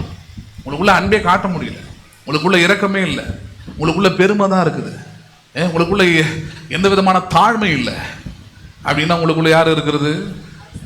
யார் இருக்கிறது? ஆவியானவரா? கிடையாது. எப்படி பரிசுத்த ஆவின்னு ஒருத்தர் இருக்கிறாரோ அதே போல அசுத்த ஆவி, மாம்சம், உலகம், பிசாசு அவன் உங்களுக்குள்ள இருக்கிறான். அவன் உங்களுக்குள்ள இருந்தால் மாம்சீக கிரியைகள் உங்களுக்குள்ள இருந்து என்ன பண்ண ஆரம்பிக்கிறதாங்க? வெளிப்பட ஆரம்பிக்கிறது. அப்ப நாம் தேவனுடைய பிள்ளைகளா இருக்கிறோம் என்று ஆவியானவர் தாமே, அடுத்த வார்த்தை வருகிறது பாருங்க, நம்முடைய ஆவியுடனே கூட என்ன பண்ணுகிறார்? அவர் சாட்சி கொடுக்கிறார். யாருடைய ஆவியுடனே? நம்முடைய ஆவி. இந்த ஆவி தான் பாருங்க நம்முடைய சுவாபத்தை, நம்முடைய கிரியைகளை எல்லாவற்றையும் தீர்மானிக்குது. நம்ம என்ன செய்யணும்ன்ற கிரியை தீர்மானிப்பது எது? நம்முடைய ஆவி. the spirit that will take the decision to what we do. Soul, மனம் யோசிக்கிறது, சிந்திக்கிறது, அதோட நின்று போச்சு. ஆனால் செயல்படக்கூடிய அந்த ஆற்றல் எதற்கு உண்டு? ஆவிக்கு தான் உண்டு. எதுக்கு தான் உண்டாங்க? ஆவிதான் செயல்பட வைக்கிறது. அப்ப எப்படிப்பட்ட ஆவி உங்களுக்குள்ள இருக்குதுன்றதை நீங்க கணித்து பார்க்கணும். பிசாசின் ஆவி உங்களுக்குள்ள இருந்தால் உங்களுக்குள்ள இருந்து வெளிப்படுகிற கிரியைகள் எல்லாம், நடக்கைகள் எல்லாம், பேச்சுகள் எல்லாம், சுவாபங்கள் எல்லாம் பிசாசுக்குரியதாகவே இருக்கும். அடுத்த வாரம் அதெல்லாம் எடுத்து காமிக்கிறேன். மாம்சீக கிரியைகள் மட்டுமே உங்களுக்குள்ள இருந்து வெளிப்படும். ஆனால் தெய்வீக பரிசுத்த ஆவியானவரால் பரிசுத்த ஆவியின் கிரியைகள் உங்களுக்குள்ளே நடப்பிக்கப்படுமானால், நான் சொல்றேன், தெய்வீக கிரியைகள், தெய்வீக சுவாபங்கள், தெய்வீக குணாதிசயங்கள் உங்களுக்குள்ள இருந்து வெளிப்படும். ஏன் கிறிஸ்தவனுக்குள்ள இருந்து அதெல்லாம் வெளிப்படல? காரணம் என்னன்னா, அவர்கள் தேவனுடைய பிள்ளைகளாக இருக்கிறோம் என்று ஆவியானவர் தாமே நம்முடைய ஆவியுடனே என்ன பண்றதுல சாட்சி கொடுப்பது இல்லை. அவங்க ஆவி வேற மாதிரி இருக்குது. சபைக்குள்ள இருக்கிற வரைக்கும் அந்த வாய் துதிக்குது, சபைக்குள்ள இருக்கிற வரைக்கும் அந்த வாய் ஆண்டவரே, ஆண்டவர் நல்லவர்னு பேசுது. சபையை விட்டு வெளியே போன உடனே அந்த வாய் வேற ஆமேன்னு சொல்லிட்டு முடிச்ச உடனே, வெளியெல்லாம் இல்லை இப்பெல்லாம், ஆமேன்னு முடிச்ச உடனே நான் யார், எனக்குள்ள என்ன ஆவி இருக்குது, எல்லாம் என்ன பண்ணுது? உள்ள இருந்து வெளியே வர ஆரம்பிச்சிடுது. வர ஆரம்பிச்ச பிறகு அங்கே மாம்சம் தான் வெளிப்படுது, பெருமை தான் வெளிப்படுது, மேட்டின்மை தான் வெளிப்படுது, கோபம் தான் வெளிப்படுது, அங்கே பொறாமை தான் வெளிப்படுது, எரிச்சல் தான் வெளிப்படுது. இது எதுவுமே தெய்வீக சுவாபம் இல்லை. இது எதுவுமே தேவனுடைய பிள்ளைகளுக்குரிய சுவாபம் இல்லை. இது எதுவுமே ஆவியானவரால் உறுதிப்படுத்துகிறப்படுகிற காரியமோ இல்லை. நீங்கள் தேவனுடைய புத்திரர் என்றால், நீங்கள் தேவனுடைய பிள்ளைகளா இருக்கிறீர்கள் என்றால், ஆவியானவர் தாமே உங்களுடைய ஆவியுடனே என்ன பண்ணுவார்? அவர் சாட்சி கொடுக்கிறவராய் இருப்பார். என்ன பண்ணுகிறவராய் இருப்பார்? அவர் சாட்சி கொடுத்தா என்ன கொடுப்பாரு? ஆவியானவர் உங்கள் ஆவியுடனே சேர்ந்து உங்கள் கெட்ட ஆவிகளை, கெட்ட சுவாபங்களை, கெட்ட குணாசிகளை அகற்றி உங்களுக்குள்ள இருந்து தெய்வீக அன்பு வெளிப்படுது. ஆவியானவர் சாட்சி கொடுக்கிறார், இவன் தேவனுடைய பிள்ளை. விசுவாச வார்த்தைகள் வெளிப்படுகிறது, இவன் தேவனுடைய பிள்ளை. கட்டி எழுப்புகிற வார்த்தைகள் வெளிப்படுகிறது, இவன் தேவனுடைய பிள்ளை. கிருபை நிறைந்த வார்த்தைகள் வெளிப்படுகிறது, இவன் தேவனுடைய பிள்ளை. பரிசுத்தமான வார்த்தைகள் வெளிப்படுகிறது, இவன் தேவனுடைய பிள்ளை. because he was there to do a witness. ஆவியானவரோட வேலை என்ன? சாட்சி கொடுக்கிற வேலை தான். நான் இவனுக்குள்ள இருந்து தெய்வீக காரியங்களை, தெய்வீக சுவாபங்களை, தெய்வீக கிரியைகளை நடப்பித்துக் கொண்டிருக்கிறேன். அப்படி நடப்பிக்கிறவனுக்கு பேர் தான் யாரா இருக்கிறான்? தேவனுடைய பிள்ளைகளா இருக்கிறான். யாரா இருக்கிறான் அவன்? right now he is proving that he is the child of God. ரொம்ப முக்கியமானது. நான் கழுத்துல சில்வர் ஜாலர் போட்டுட்டேன், கிறிஸ்துவ குடும்பத்தில் பிறந்துட்டேன், மறுபடியும் அதை ரிப்பீட் பண்றதுக்கான ரீசன் தான். இன்னைக்கு நிறைய பேர் ஏமாறுகிறது அப்படிதான். அவரும் கிறிஸ்தவர் தாங்க, கிறிஸ்தவரா இருக்கலாம். கிறிஸ்துவம் என்பது ஒரு மதம். நான் பேசுவது கிறிஸ்துவோடு கூட இருக்கிற உறவை பற்றி பேசிக்கிட்டு இருக்கிறேன், கிறிஸ்துவோடு கூட இருக்கிற ஐக்கியத்தை பற்றி பேசிட்டு இருக்கிறேன், கிறிஸ்துவின் பிள்ளையா இருப்பதை பற்றி பேசிக்கிட்டு இருக்கிறேன். நீங்கள் கிறிஸ்துவ பிள்ளையா இருக்கிறீர்கள் என்றால், கிறிஸ்துவின் மகனாய் இருக்கிறீர்கள் என்றால், ஆவியானவர் உங்களுடைய ஆவியுடனே சேர்ந்து தேவனுடைய தெய்வீக தன்மைகளை அவர் உறுதிப்படுத்தக்கூடியவராய் இருக்கிறார். நம்புறீங்களா நீங்க? அதை அப்ப அதுதான் 16. நாம் தேவனுடைய பிள்ளைகளாய் இருக்கிறோம். நாம் யாராய் இருக்கிறோம் என்று, நீங்கள் யாராய் இருக்கிறீர்கள் என்று, நீங்கள் தேவனுடைய பிள்ளைகளாய் இருக்கிறீர்கள் என்று ஆவியானவர் தாமே நம்முடைய ஆவியுடனே கூட என்ன பண்ணுகிறார்? அவர் சாட்சி கொடுக்கிறார். என்ன பண்ணுகிறார்? அவர் சாட்சி கொடுக்கிறவராய் இருக்கிறார். நம்புறீங்களா நீங்க? அதை சாட்சி கொடுக்கிறதுனா என்ன? உங்களுக்குள்ள இருந்து தேவன் யார், தெய்வீக சுவாபம் என்ன, தேவன் ஒருவர் இந்த சூழ்நிலையில, இந்த குடும்பத்துல, இந்த இடத்துல செயல்பட்டால் எப்படி செயல்படுவார், பேசினால் எப்படி பேசுவார், அப்படி பேச வைக்கிறவர், அப்படி பேசும்படியாக ஏவுகிறவர், அப்படி பேசும்படியாக உங்களை முழுமையாக மாற்றி அமைக்கிறவர் தான் பரிசுத்த ஆவியானவராய் இருக்கிறார். உங்களுக்குள்ள பழையவைகள் எல்லாம் ஒழிந்து எல்லாம் எப்படி மாறி இருக்குது? புதுசா மாறி இருக்குது. Completely new. பேசுறது புரியுதுங்களா உங்களுக்கு? அங்க 17 பாருங்க. நாம் பிள்ளைகளானால் சுதந்திரமாமே. யாரால சுதந்திரமாமே? இவ்வளவு நேரம் பிள்ளைகள் பேசுறது அதுக்கு தான். ஏன் நான் ஆவியானவரால் நடத்தப்பட்டாதான் பிள்ளையா? நான் தேவனோட வித்தை ஏற்றுக்கொண்டோ அப்பவே எனக்கு ஆசீர்வாதம் வந்துருக்குங்களே? வராது. ஏன்னா அடுத்த கட்டம் ஒன்று இருக்குது. வித்து பிள்ளையை உருவாக்கிருச்சு. ஆனால் பிள்ளையை போல நடந்து கொண்டால் தான் நீங்க யாரா இருக்கிறீங்க? தேவனுடைய பிள்ளைகளாய் இருக்கிறீர்கள். பேசுறது புரியுதுங்களா உங்களுக்கு? காஞ்சிபுரத்தை பாருங்க, மிகப்பெரிய பணக்காரர் 85 அந்த டைம்ல. அவருக்கு இல்லாத சொத்துக்களே கிடையாது காஞ்சிபுரத்தில். எல்லாமே பார்பர் ஷாப்ல இருந்து, அன்னைக்கெல்லாம் பஸ்லாம் பெரிய விஷயம், எல்லாத்தையும் வச்சிருந்தார். அவ்வளோ பெரிய மனுஷன். அவருக்கு ஒரே ஒரு மகன். அவர் என்ன பண்றாரு? வளர வளர பணம் நிறைய இருக்குது. சில கெட்ட பசங்களோட சேர்றாரு, பழகிறாரு, பணத்தெல்லாம் வீணடிக்கிறாரு, கெட்ட பழக்கங்கள் வருது. ஆனால் இவர் அப்பா பார்த்தீங்கன்னா ரொம்ப ஒழுக்க சீலர். அவர் புரஜாதி மனுஷன் தான், அவனும் கிறிஸ்தவர் கிடையாது, புரஜாதி மனுஷன். ஆனால் செல்ஃப் மாரலில் பார்த்தீங்கன்னா, சுய ஒழுக்கத்தில் பார்த்தீங்கன்னா அவ்வளோ தலை சிறந்த ஒரு நபர் அவர், பணக்காரனாக இருந்தாலும். ஆனால் பிள்ளை அப்படி இல்லை. ஒரு கட்டம் போய்கிட்டே இருந்தது, பார்த்துக்கிட்டே இருந்தார். ஒரு நாள் பிள்ளை வந்து கேட்குறான், வயசாகுது, நான் உனக்கு ஒரே ஒரு பிள்ளை, சட்டு போட்டுன்னு இருக்கிற எல்லா சொத்தையும் என் பேரில் என்ன பண்ணிடு, மாற்றி எழுது, என்னைக்கா இருந்தாலும் எனக்கு தானே வந்தாகணும் அப்படின்னு கேட்குறான். அவங்க அப்பா சிம்பிளாக ஒரே பதில் சொன்னார் பாருங்க, நீ சொல்கிற மாதிரி என் பிள்ளை தான், நீ நான் தான் உன்னை எடுத்தேன், என் ரத்தம் தான் உனக்குள்ளே ஓடுது. ஆனால் நீ நடந்துக்கிற நடத்த ஒன்றுமே என்ன போலவே இல்லை. அதனால் நான் என்ன பண்ண போகிறேன்னா, உனக்கு சேர வேண்டிய இந்த சொத்தை அனாத ஆசிரமத்துக்கும் மற்ற ஆட்களுக்கும் என்ன பண்ண போகிறது எழுதி அதே மாதிரி செஞ்சார். ஒரு பைசா கூட கொடுக்கலாம், அவனுக்கு ஒத்த பைசா தரல. எது அந்த தகப்பனை வெறுக்க வைத்தது? அவருடைய வித்து தான் அவன். ஆனால் அவருடைய சுதந்திரத்தை, அவருடைய உரிமையை பெறாமல் தடுத்தது எது? அவர் ஏதோ பொறாமையில நம்மளோட நல்லா வந்துருவான் பொறாமையில கொடுக்காம இருக்கிறாரா? இல்லை. எது தடுத்தது? அவனுடைய நடத்தை அவரை போல இல்லை. நடத்தை யாரை போல இல்லை? அது தகப்பனை போல இல்லை. வித்து அவர் வித்து தான். பையன் அவருடைய பையன் தான், டிஎன்ஏ அவருது தான். ஆனா கிரியை யாரை போல இல்லாதது? அப்பாவை போல இல்லை. நிறைய நேரத்தில் கிறிஸ்தவ விசுவாசிகள் தேவனுடைய நன்மையை, தேவனுடைய ஆசீர்வாதத்தை, சுகத்தெல்லாம் இழந்து போறது அப்படிதான். பிறந்தது என்னவோ கிறிஸ்துவுக்குள்ளதான், வித்து என்னவோ தேவனுடைய வசனத்தின் வித்து தான் உள்ள இருக்குது. ஆனால் ஆவியானவரால் என்ன பண்ணப்படுவதில்லை, அவர்கள் நடத்தப்படுவதில்லை. அப்படின்னா தெய்வீக தன்மையை வெளிப்படுத்துவது இல்லை. அப்படி வெளிப்படுத்தாதோடைய விளைவு தான் என்ன பண்றாரு? அவர்கள் தேவனுடைய ஆசீர்வாத நன்மையை எதுவுமே என்ன பண்ண முடியல, அவர்களால பெற முடியாம தடுக்கப்படுகிறார்கள். அண்டர்ஸ்டாண்ட் பண்றீங்களா? நீங்க பிறந்ததுனாலே எல்லாம் வந்துடணும்னு அவசியம் கிடையாது. பிறந்ததுனாலே எல்லாமே எனக்கு பிறந்ததுனால உரிமை இருக்குது உனக்கு. ஆனால் அந்த உரிமை எப்போ உனக்கு உண்டாகும்? தகப்பன் கொடுத்தாதான். யார் கொடுத்தாதான் உண்டாகும்? அது தகப்பன் கொடுத்தாதான் உண்டாகும், இல்லை உனக்கு உண்டாகாது. பிறந்ததுனாலே எனக்கு வந்தாகணும் அப்படின்னா நீங்க சட்டத்தின்படி ஏதாவது வாதாடலாம் நீங்க.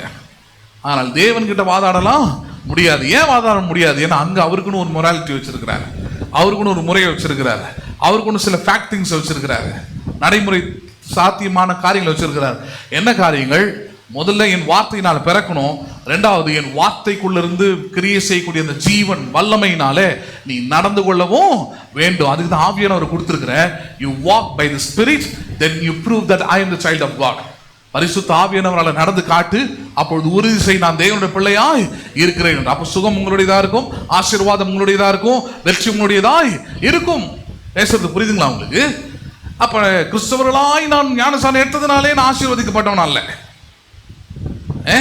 பிள்ளைதான். பிள்ளைகளாகும்படி அதிகாரத்தை பெற்றிருக்கிறோம். ஆனால் பிள்ளைகளாய் அதிகாரம் பெற்றவர்கள் வாழ முடியுமா? அந்த அதிகாரம் உள்ள பிள்ளைகளாய் நம்மளால செயல்பட முடியுமா? அதிகாரம் உள்ள பிள்ளைகளாய் சுதந்திரவாளிகளாய் இருக்க முடியுமானா இருக்க முடியாது.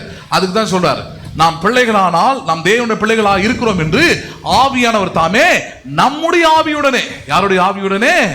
இங்க ஆவி இப்ப உலகத்தின் ஆவியா இருந்தவர்கள், பிசாசின் ஆவியா இருந்தவர்கள், பொய்யின் ஆவியா இருந்தவர்கள், பொறாமையின் ஆவியா இருந்தவர்கள், உலகத்தின் ஆவியா இருந்தவர்கள், உங்கள் குடும்பத்தின் ஆவியா இருந்தவர்கள், ஜென்ம சுவாபத்தின் ஆவியா இருந்தவர்கள், இப்பொழுது நீங்கள் எந்த ஆவி உள்ளவர்களாய் மாற வேண்டும்? தேவனுடைய ஆவியினாலே நடத்தப்படுகிறவர்களானால் நீங்கள் தேவனுடைய புத்திரராய் இருக்கிறீர்கள். தேவனுடைய புத்திரராங்க இல்லை. அதனாலதான் 17 எப்படி சொல்றார், நாம் பிள்ளைகளானால், நாம் யாரானால் நாம் பிள்ளைகளாய், அதாவது பரிசுத்த ஆவியானவரால் நம்முடைய ஆவியுடனே சேர்ந்து அவர் சாட்சி கொடுத்தால், அப்படிப்பட்ட பிள்ளைகளாய் இருந்தால் நாம் யாரா இருக்கிறோம்? சுதந்திரராய் இருக்கிறோம். யாரா இருக்கிறோம் அப்படின்னு, ஆசீர்வாதத்துக்கு நீங்க தான் சொந்தக்காரன் அர்த்தம், சுகத்திற்கு நீங்க தான் சுதந்திரவாளி, தேவனுடைய வெற்றிக்கு நீங்க எல்லாம் சுதந்திரவாளி. யாரு? பிள்ளைகளுக்கு தான். யாருக்கு தான் அது? பிள்ளைகளுக்கு தான். அதனாலதான் பிள்ளைகளின் அப்பம் யாருக்கு போடப்படாது? புறஜாதிகளுக்கு, நாய்களுக்கு போடப்படாது. நான் உங்களுடைய அறிவிக்க கொண்டு வரேன். நான் அதை நீங்க கஷ்டப்பட்டு சம்பாதிச்சு வச்சிருக்க ஒரு சொத்து, அதை தூக்கி ஊராம் பிள்ளைங்க யாராவது எழுதி கொடுப்பீங்களா? அப்படிப்பட்ட பெருந்தன்மை உள்ள யாராவது இருக்கிறீங்களா? உள்ள உலகின் பிள்ளைகள் இருக்குது. உங்கள் பிள்ளைகள் உங்கள் பேச்சை கேட்டு நடக்கிறாங்க. உங்களுடைய ஆவி அவருடைய ஆவியுடனே இசைந்திருக்குதுன்னா கண்டிப்பா அடுத்த சொத்து யாருக்கு தான்? அவங்களுக்கு தான், இல்லையா? அப்படித்தானே யோசிக்கிறீங்களே? தேவனும் அதே போலதான். தேவன் அதுல சற்று மாற்றம் உள்ளவர் அல்ல. தேவன் சிலுவையில் எல்லாவற்றையும் சம்பாதித்து கொடுத்திருக்காரு. நீங்க யோசிக்கலாம், அப்ப நான் ஏன் ஆசீர்வாதமா இல்லை, நான் எதிர்பார்க்கிற நன்மை ஏன் உண்டாகணும்? அங்கதான் பாயிண்ட், அங்கதான் பிரச்சனை. நீங்கள் தேவனுடைய பிள்ளைகள், அதுல எந்த மாற்று கருத்தும் இல்லை. ஆனால் தேவனுடைய பிள்ளைகளை போல அன்றாட வாழ்க்கையில, தினந்தோறும் வாழ்க்கையில, உங்கள் குடும்பத்துல, நீங்க வேலை செய்கிற இடத்துல, சபையில, எல்லா இடத்திலும் do you prove that you are the child of God by the Spirit? பரிசுத்த ஆவியானவரால் நீங்கள் தேவனுடைய பிள்ளைகள் என்பதை நீங்கள் உறுதிப்படுத்தி சாட்சி கொடுக்கிறவர்களாக உங்கள் வாழ்க்கை மாற வேண்டும். என்ன பண்ண வேண்டும்? அது வாழ்க்கையை மாறணும். சொந்தக்காரங்களாம் பார்த்து சொல்லணும், தெய்வீக குணாதிசயம், தெய்வீக தன்மை, தெய்வீக சுவாபம், தெய்வீக அன்பு, கிறிஸ்துவன் என்றால் இவன் தான் என்கிற அந்த சாட்சி வருது பாருங்க. அந்த சாட்சி பரிசுத்த ஆவியினால் உண்டாகிறது. யாரால் உண்டாகிறது? அது சும்மா பைபிள் எடுத்துட்டு போறோம், வரோம், முக்காடு போட்டிருக்கிறோம், ஹலோ, இதெல்லாம் ஒத்த பைசாக்கு பிரயோஜனப்பட போறது இல்லை. ஹலோ, முக்காடை பார்த்து ஆண்டவர் ஏமாற போறது இல்லை. புரியுதுனா இல்லையா? உங்க 10 அதிகாரத்தை பார்த்து ஆண்டவர் ஏமாற போறது இல்லை. வேற எதை பார்த்தா அவர் ஏமாற போறது இல்லை. ஒன்னே ஒன்று மட்டும் தான் பார்ப்பார். என் ஆவியை அனுப்பி இருக்கிறேன், தேற்றவாளனை அனுப்பி இருக்கிறேன், என்னை சாட்சி கொடுக்கும்படி அனுப்பி இருக்கிறேன். என்ன சாட்சி கொடுக்குறானா அவன் உலகத்துல? எனக்கு சாட்சியாக வாழறானா? என்ன வெளிப்படுத்துறானா? என்னுடைய குணாதிசயத்தை வெளிப்படுத்துறானா? என்னுடைய சுவாபத்தை வெளிப்படுத்துறானா? நான் யார் என்பதை வெளிப்படுத்துறானா? இல்லை இன்னைக்கும் அவன் யாருன்னு வெளிப்படுத்திட்டு இருக்கிறானா? புரியுதுங்களா உங்களுக்கு? அதெல்லாம் சொல்ற, நீங்கள் பிள்ளைகளாய் இருந்தால் அவருக்கு யாரா இருக்கிறீர்கள்? நீங்கள் சுதந்திரராய் இருக்கிறீர்கள். யாரா இருக்கிறீர்கள் நீங்கள் அப்படின்னா, தேவனுடைய தெய்வீக எல்லா ஆசீர்வாதத்துக்கும் நீங்க தான் உரிமையாளர் என்றார். ஆனால் அதுக்கு பிள்ளைகளா இருக்கணும். யாரா இருக்கணும்? அதுக்கு பிள்ளைகளா இருக்கணும். பிள்ளைகளா இருக்கணும் என்றால் பரிசுத்த ஆவியினாலே நீங்கள் நடத்தப்பட வேண்டும். யாரால் நடத்தப்பட வேண்டும்? பரிசுத்த ஆவியினால் நடத்தப்பட வேண்டும் என்றால் தெய்வீக வித்து உங்கள் இருதயத்தில் விதைக்கப்பட வேண்டும். அண்டர்ஸ்டாண்ட் பண்ணீங்களா? இதான் ஸ்டெப். அங்க தேவனுடைய வசனத்தை கேட்கறீங்க, அந்த வித்து உள்ளத்துல விதைக்கிறீங்க, தேவனுடைய பிள்ளைகள் ஆகிறீங்க. தேவனுடைய பிள்ளைகள் ஆகிட்ட பிறகு தேவனுடைய பிள்ளைகளாய் நடந்து கொள்ளும் பொழுதுதான் நீங்கள் பிள்ளைகள் ஆனால் யாரா இருக்கிறீர்கள்? இப்பொழுது சுதந்திரராய் இருக்கிறீர்கள். யாரா இருக்கிறீர்கள்? கஷ்டப்பட்டு நீங்க சம்பாதிச்சு வச்சிருக்கிற சொத்து உங்க பிள்ளை ஊதாரி மாதிரி சுத்திக்கிட்டு இருக்கிறானா அவனுக்கு எழுதி வைப்பீங்களா? நீங்க எழுதி வைக்க, உங்க பிள்ளை தானே, உங்க வாரிசு தானே, உங்க வித்து தானே, எழுதி வச்சிருங்களேன். ஏன் கொடுக்க மாட்டீங்க? தெரியும் அதையும் வீணடிப்பான், அதையும் அழிப்பான், அதையும் ஒண்ணு இல்லாம நாசமாக்குவான். தேவன் மட்டும் நான் அவளை இழிச்சுவாயா? கல்வாரி சிலுவையிலே ஜீவனை கொடுத்து சுகத்தையும் மேலத்தையும் ஆரோக்கியத்தையும் ஆசீர்வாதத்தையும் ஐஸ்வர்யத்தையும் சம்பாதித்து வித்தா இருப்பதனாலே உங்களுக்கு கொடுத்துட்டு போறது கிடையாது. தேவனுடைய பிள்ளைகளாய் நடந்து கொள்ளும் போதுதான், தேவனுடைய ஆவியினாலே நடத்தப்படுகிற போதுதான், தேவனுடைய ஆவி உங்களுடைய ஆவியுடனே சாட்சி கொடுக்கும் போதுதான் நீங்கள் தேவனுடைய புத்திரர் என்னப்படுகிறீர்கள், தேவனுக்கு சுதந்திரவாளிகளாகவும் இருக்கிறீர்கள். யாரா இருக்கிறீர்கள்? நீங்கள் சுதந்திரராய் இருக்கிறீர்கள். சரி, கவனிக்க வேண்டிய ஒரு பாயிண்ட் என்னன்னா, பரிசுத்த ஆவியானவர் நாம் தேவனுடைய பிள்ளைகள் என்று சாட்சி கொடுக்கிறவராய் இருக்கிறார் என்று பார்க்கிறோம். பரிசுத்த ஆவியானவர் யாரா இருக்கிறாரு? பரிசுத்த ஆவியானவர் தான் உறுதிப்படுத்துறார் நீங்கள் தேவனுடைய பிள்ளைகளா இல்லையா என்பதை. அதுக்கு ஒரு உதாரணம் இயேசு கிறிஸ்துவை கொண்டே எடுத்து காண்பிக்கலான்னு இருக்கிறேன்.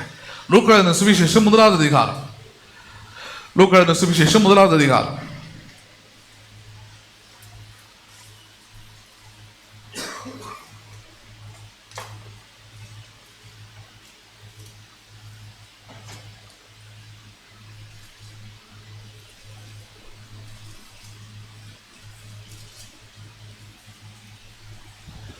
லூக்கா 1:35 பார்ப்போம். இயேசு கிறிஸ்துவை கொண்டு உதாரணத்தை பார்க்கலாம். எப்படி பரிசுத்த ஆவியானவர் இயேசுவை தேவனுடைய குமாரன் என்று சாட்சி கொடுக்கிறார் என்பதை சொல்லி. லூக்கா 1:35.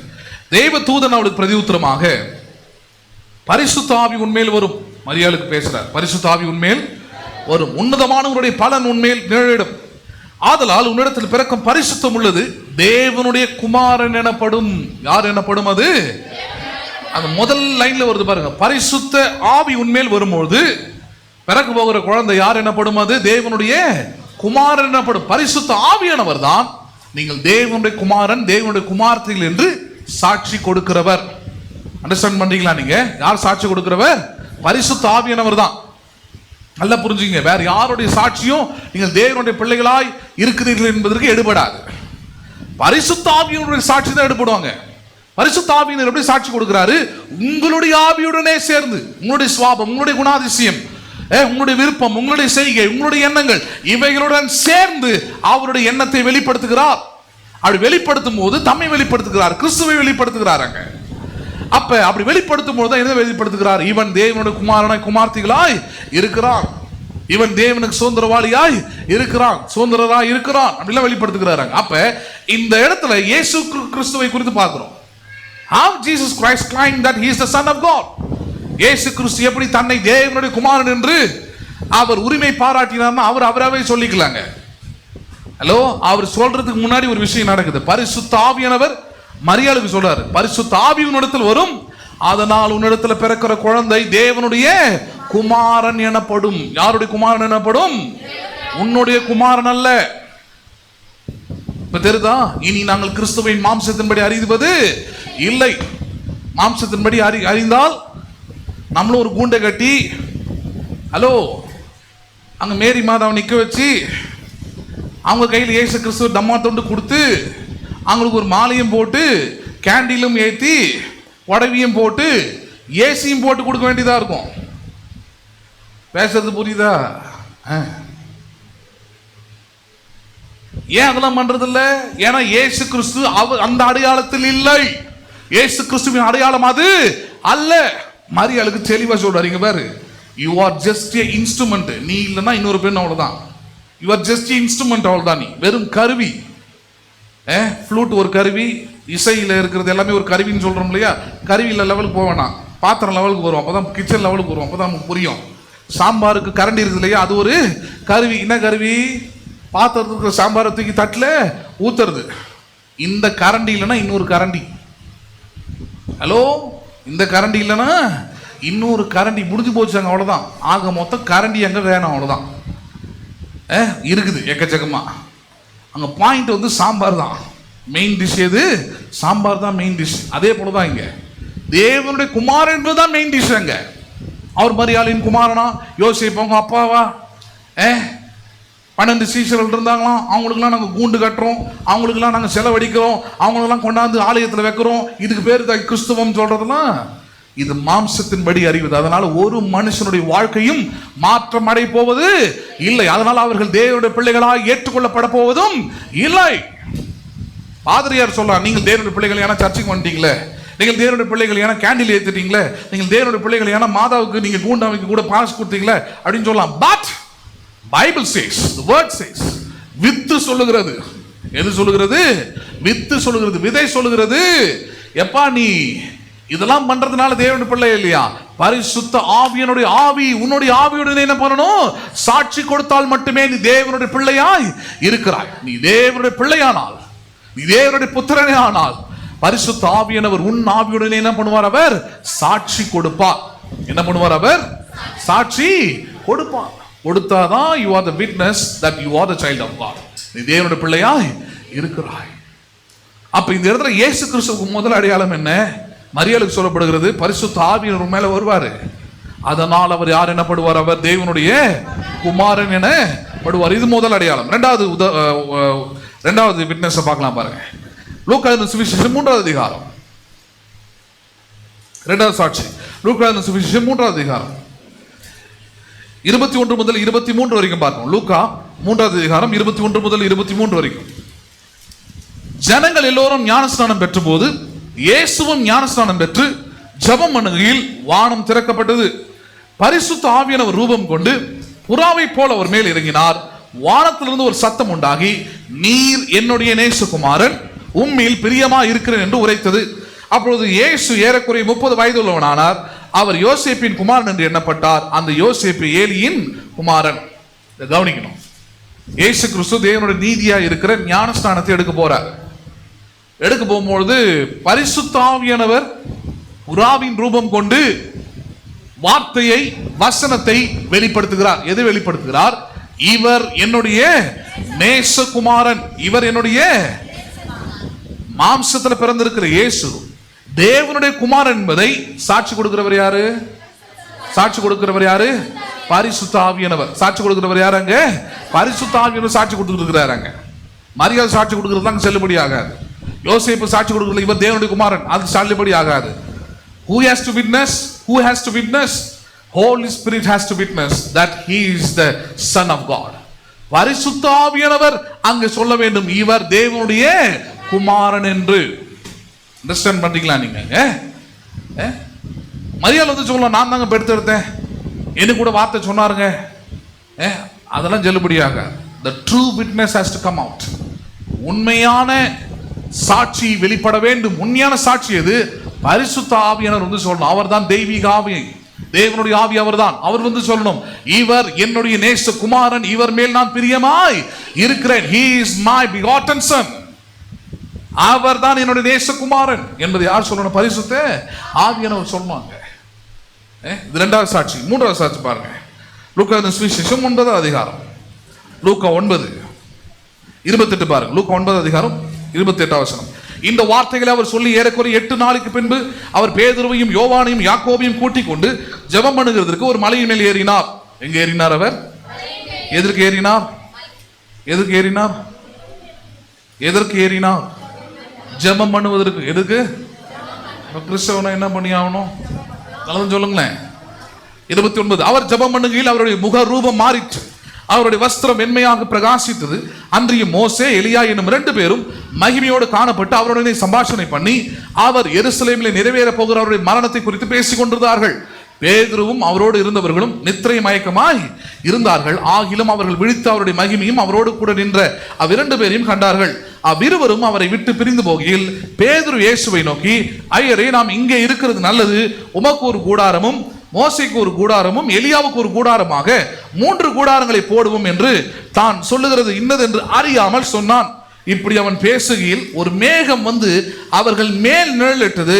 அவர்கள் அந்த மேகத்துக்குள் பிரவேசிக்கில் சீஷர்கள் பயந்தார்கள். அப்பொழுது இவர் என்னுடைய நேசகுமாரன், இவருக்கு செவி கொடுங்கள் என்று மேகத்திலிருந்து ஒரு சத்தம் உண்டாயிற்று. மூன்றாவது சாட்சி இது. இங்க என்ன நடக்குது? இயேசு ஜெபம் பண்ணும்படியாக போகிறார். கூட 3 சீஷர்களை கூட்டிட்டு போறார் ஜெபம் பண்றது. கூட்டிட்டு போகும்போது அங்க ஒரு அற்புதமான ஒரு காட்சி நடக்குது. என்ன காட்சி? ஏற்கனவே மரித்திருந்த மோசேவும் எலியாவும் காட்சி கொடுக்குறாங்க. இயேசு, மோசே, எலியா 3 பேர் பேசுறாங்க. எதை குறித்து பேசுறாங்கன்னா, மரணத்தை குறித்து, இயேசு கிறிஸ்துவின் மரணத்தை குறித்து பேசிக்கிட்டு இருக்கிறாங்க. இந்த தூரத்துல இருந்து பேதுரு, யோவான், யாக்கோபு பாக்குறாங்க. பார்த்த உடனே இந்த கண்கொள்ளா காட்சியா இருக்குது. உடனே அந்த காட்சிகள் முடிந்த பிறகு அந்த இடத்துல பேதுரு இயேசு கிட்ட வந்து சொல்றான், ஆண்டவரே, இந்த மலை, நம்ம ஜெபம் பண்ணும்படியாக வந்த இந்த மலை அற்புதமா இருக்குது, அற்புதமான அடையாளம். ஆண்டவரே, நம்ம என்ன செய்வோம்? 3 கூடாரத்தை இங்கே போடுவோம். நம்ம ஏன் தெருவா திரிஞ்சுக்கிட்டு ஊரா போய்கிட்டு பிரசங்கம் பண்ணிக்கிட்டு சுவிசேஷம் சொல்லிக்கிட்டு அதெல்லாம் பண்ணிக்கிட்டு உட்காந்துருக்கணும்? 3 கூடாரம் போடுவோம். அந்த 3 கூடாரமும் யாருக்குன்னா உமக்கு தான். அது உமக்கு ஒன்று, எலியாவுக்கு ஒன்று, மோசைக்கு ஒன்றா போட்டு இப்படியே தங்கிடுவோம். எவ்வளோ அற்புதமாக தினந்தோறும் இந்த கண்குள்ளா காட்சியை பார்த்துக்கிட்டு இருந்தா வேற எந்த வேலையும் செய்யணும்னு தோணாது, வேற எங்கேயும் போகணும்னு தோணாது, வேற எதுவுமே இந்த உலகத்தில் தேவையில்லை அப்படின்ற அனுபவத்துக்குள்ள வரான். இதான் அறியாமல் பேசினான்றது, தெரியாமல் பேசிக்கிட்டு இருக்கிறான். பேசும்போது அங்கு வானத்திலிருந்து ஒரு சத்தம் உண்டாகுது. இவர் என்னுடைய நேசகுமாரன், இவருக்கு என்ன பண்ணுங்கள், நீங்கள் செவி கொடுங்கள். Again the Holy Spirit speaks. மறுபடியும் ஆவியானவர் சொல்றாரு, இவர் என்னுடைய நேசகுமாரன். சாட்சி கொடுக்கிறவர் யாரு? குமாரன் என்று ஆவியானவர் சாட்சி கொடுக்கிறார். யார் சாட்சி கொடுக்கிறதாங்க? The Spirit witness that he is the Son of God. ஆவியானவர் சாட்சி கொடுக்கிறார், இவர் என்னுடைய நேசகுமாரன் என்று. ஆனால் இதுக்கு முன்னாடி ஒரு வசனம் படிச்சோம் பாருங்க, அது ஒரு வசனத்தை காண்பிக்க விரும்புகிறேன். லூக்கா 3:23 பாருங்க. அப்பொழுது இயேசு ஏறக்குறைய 30 வயது உள்ளவனானார். அவர் யோசேப்பின் குமாரன் என்று எண்ணப்பட்டார். யாரின் குமாரன் எண்ணப்பட்டாராம் அவர்? எவ்வளவு கொழுப்பு பாருங்க அவனுக்கு. அதுக்கு முன்னாடி இருக்கிற 22 வசனம் பாருங்க. பரிசுத்த ஆவியானவர் ரூபம் கொண்டு புறாவை போல ஒரு மேல் இறங்கினார். வானத்திலிருந்து ஒரு சத்தம் உண்டாகி, நீர் என்னுடைய நேசகுமாரன். அப்ப நல்லா புரியணும், இந்த 2 வசனத்தையும் அவ்வளவு பேர் சத்தியம் அடங்கி இருக்கிறது. என்னது? இயேசுவை தேவனுடைய குமாரன் என்று உறுதிப்படுத்துவது பரிசுத்த ஆவியானவர். இயேசு யாரா இருக்கிறார்? தேவனுடைய குமாரனா இருக்கிறார். அப்படி ஏற்றுக்கொள்கிறவர்கள் நீங்களும் நானும். இல்ல இல்ல இல்ல இல்ல, அதெல்லாம் கிடையாது. இயேசு அவர் யோசேப்பின் குமாரன், மரியாளின் குமாரன் அப்படின்னு சொல்றவங்க யாரு? அப்படின்னு சொல்றவங்க யாரு? மாம்சீகமான கிறிஸ்தவர்கள். ஹலோ, மாம்சத்தின்படி கிறிஸ்தவை அறிந்திருக்கிறவர்கள், ரோமன் கேத்தலிக்க கிறிஸ்தவர்கள், சிஎஸ்ஐ கிறிஸ்தவர்கள். ஹலோ, இன்னும் நிறைய இருக்குது அதுல குரூப். இந்த குரூப் எல்லாம் இயேசுவை எப்படி அறிந்து வைத்திருக்கிறது? மாம்சத்தின்படி அறிந்து வைத்திருக்கிறார்கள். இயேசுவை யோசேப்பின் குமாரனாக பார்க்கிறார்கள். அதனால தான் இந்த 2 வசனத்தையும் போட்டுக்கிறார். அடுத்தடுத்து வானத்திலிருந்து சத்தம் வருது, இவர் என்னுடைய நேசகுமாரன். ஆனா இவனுக்கு அதை ஏத்துக்க ரெடியா இல்ல. இவர் தேவனுடைய குமாரன் அல்ல. அதோட வெளிப்பாடு தான் இயேசு இடத்துல கேட்கிறார். பேதுரு இடத்துல, என்னை யார் என்று ஜனங்கள் சொல்லுகிறார்கள்? என்னை யார் சொல்றாங்கன்னு கேட்டா, இந்த சீஷர்கள் பாருங்க, வாயை திறந்து ஒவ்வொருத்தனும் ஒண்ணு சொல்றான். நீர் வந்து இறந்த எலியா தீர்க்கதரிசியை நீர் வந்துட்டீர்னு சொல்றாங்க. பழைய ஏற்பாட்டின் தீர்க்கதரிசியில் ஒருவராக இருக்கிறான்னு சொல்றாங்க. யூ ஆர் த செயின்ட், அது இதுன்னு கொண்டு வராங்க. அதுல பேதுரு மட்டும் தான் சொன்னார், நீர் ஜீவனுள்ள தேவனுடைய குமாரன். முடிஞ்சு போச்சாங்க. ஆண்டவர் சொன்னார், இயேசு சொன்னாரு, இதை ரத்தமும் மாம்சமும் இதை வெளிப்படுத்தவில்லை, ஆவியானவரை இதை பரலோகத்திற்கிற பிதாவை இதை உனக்கு வெளிப்படுத்தினார். அதனாலதான் பேதுருக்கு அடுத்த வார்த்தை வந்துச்சு, இந்த கல்லின் மேல் என் சபையை கட்டுவேன், பாதாளத்தின் வாசல்கள் அதை மேற்கொள்ளாது. எந்த சபை? இயேசுவை தேவனுடைய குமாரன் என்று ஏற்றுக்கொள்கிற சபை. ஹலோ, யோசேப்பின் குமாரன் அல்ல அவர். யாருடைய குமாரன் அவர்? தேவனுடைய குமாரன். யாருடைய குமாரன் அவர்? போய் சொல்ற மாதிரி தான். அப்படி நேரா போங்க, அங்க முக்குல ஒரு சர்ச்சு ஒன்று இருக்குது. அந்த சர்ச்சுக்கு போனீங்கன்னா 2 சைடு 2 பெருசா கட்டி வச்சிருக்கிறாங்க. வலது புறம் இடது புறம் ஒன்று இருக்கும். அப்படி டேரக்டர் நின்று பார்த்தீங்கன்னா வலது புறம் தாய் இருப்பாங்க, இடது புறம் தகப்பன் இருப்பாங்க. ஹலோ, என்ன காமிக்கிறாங்க உலகத்துக்கு?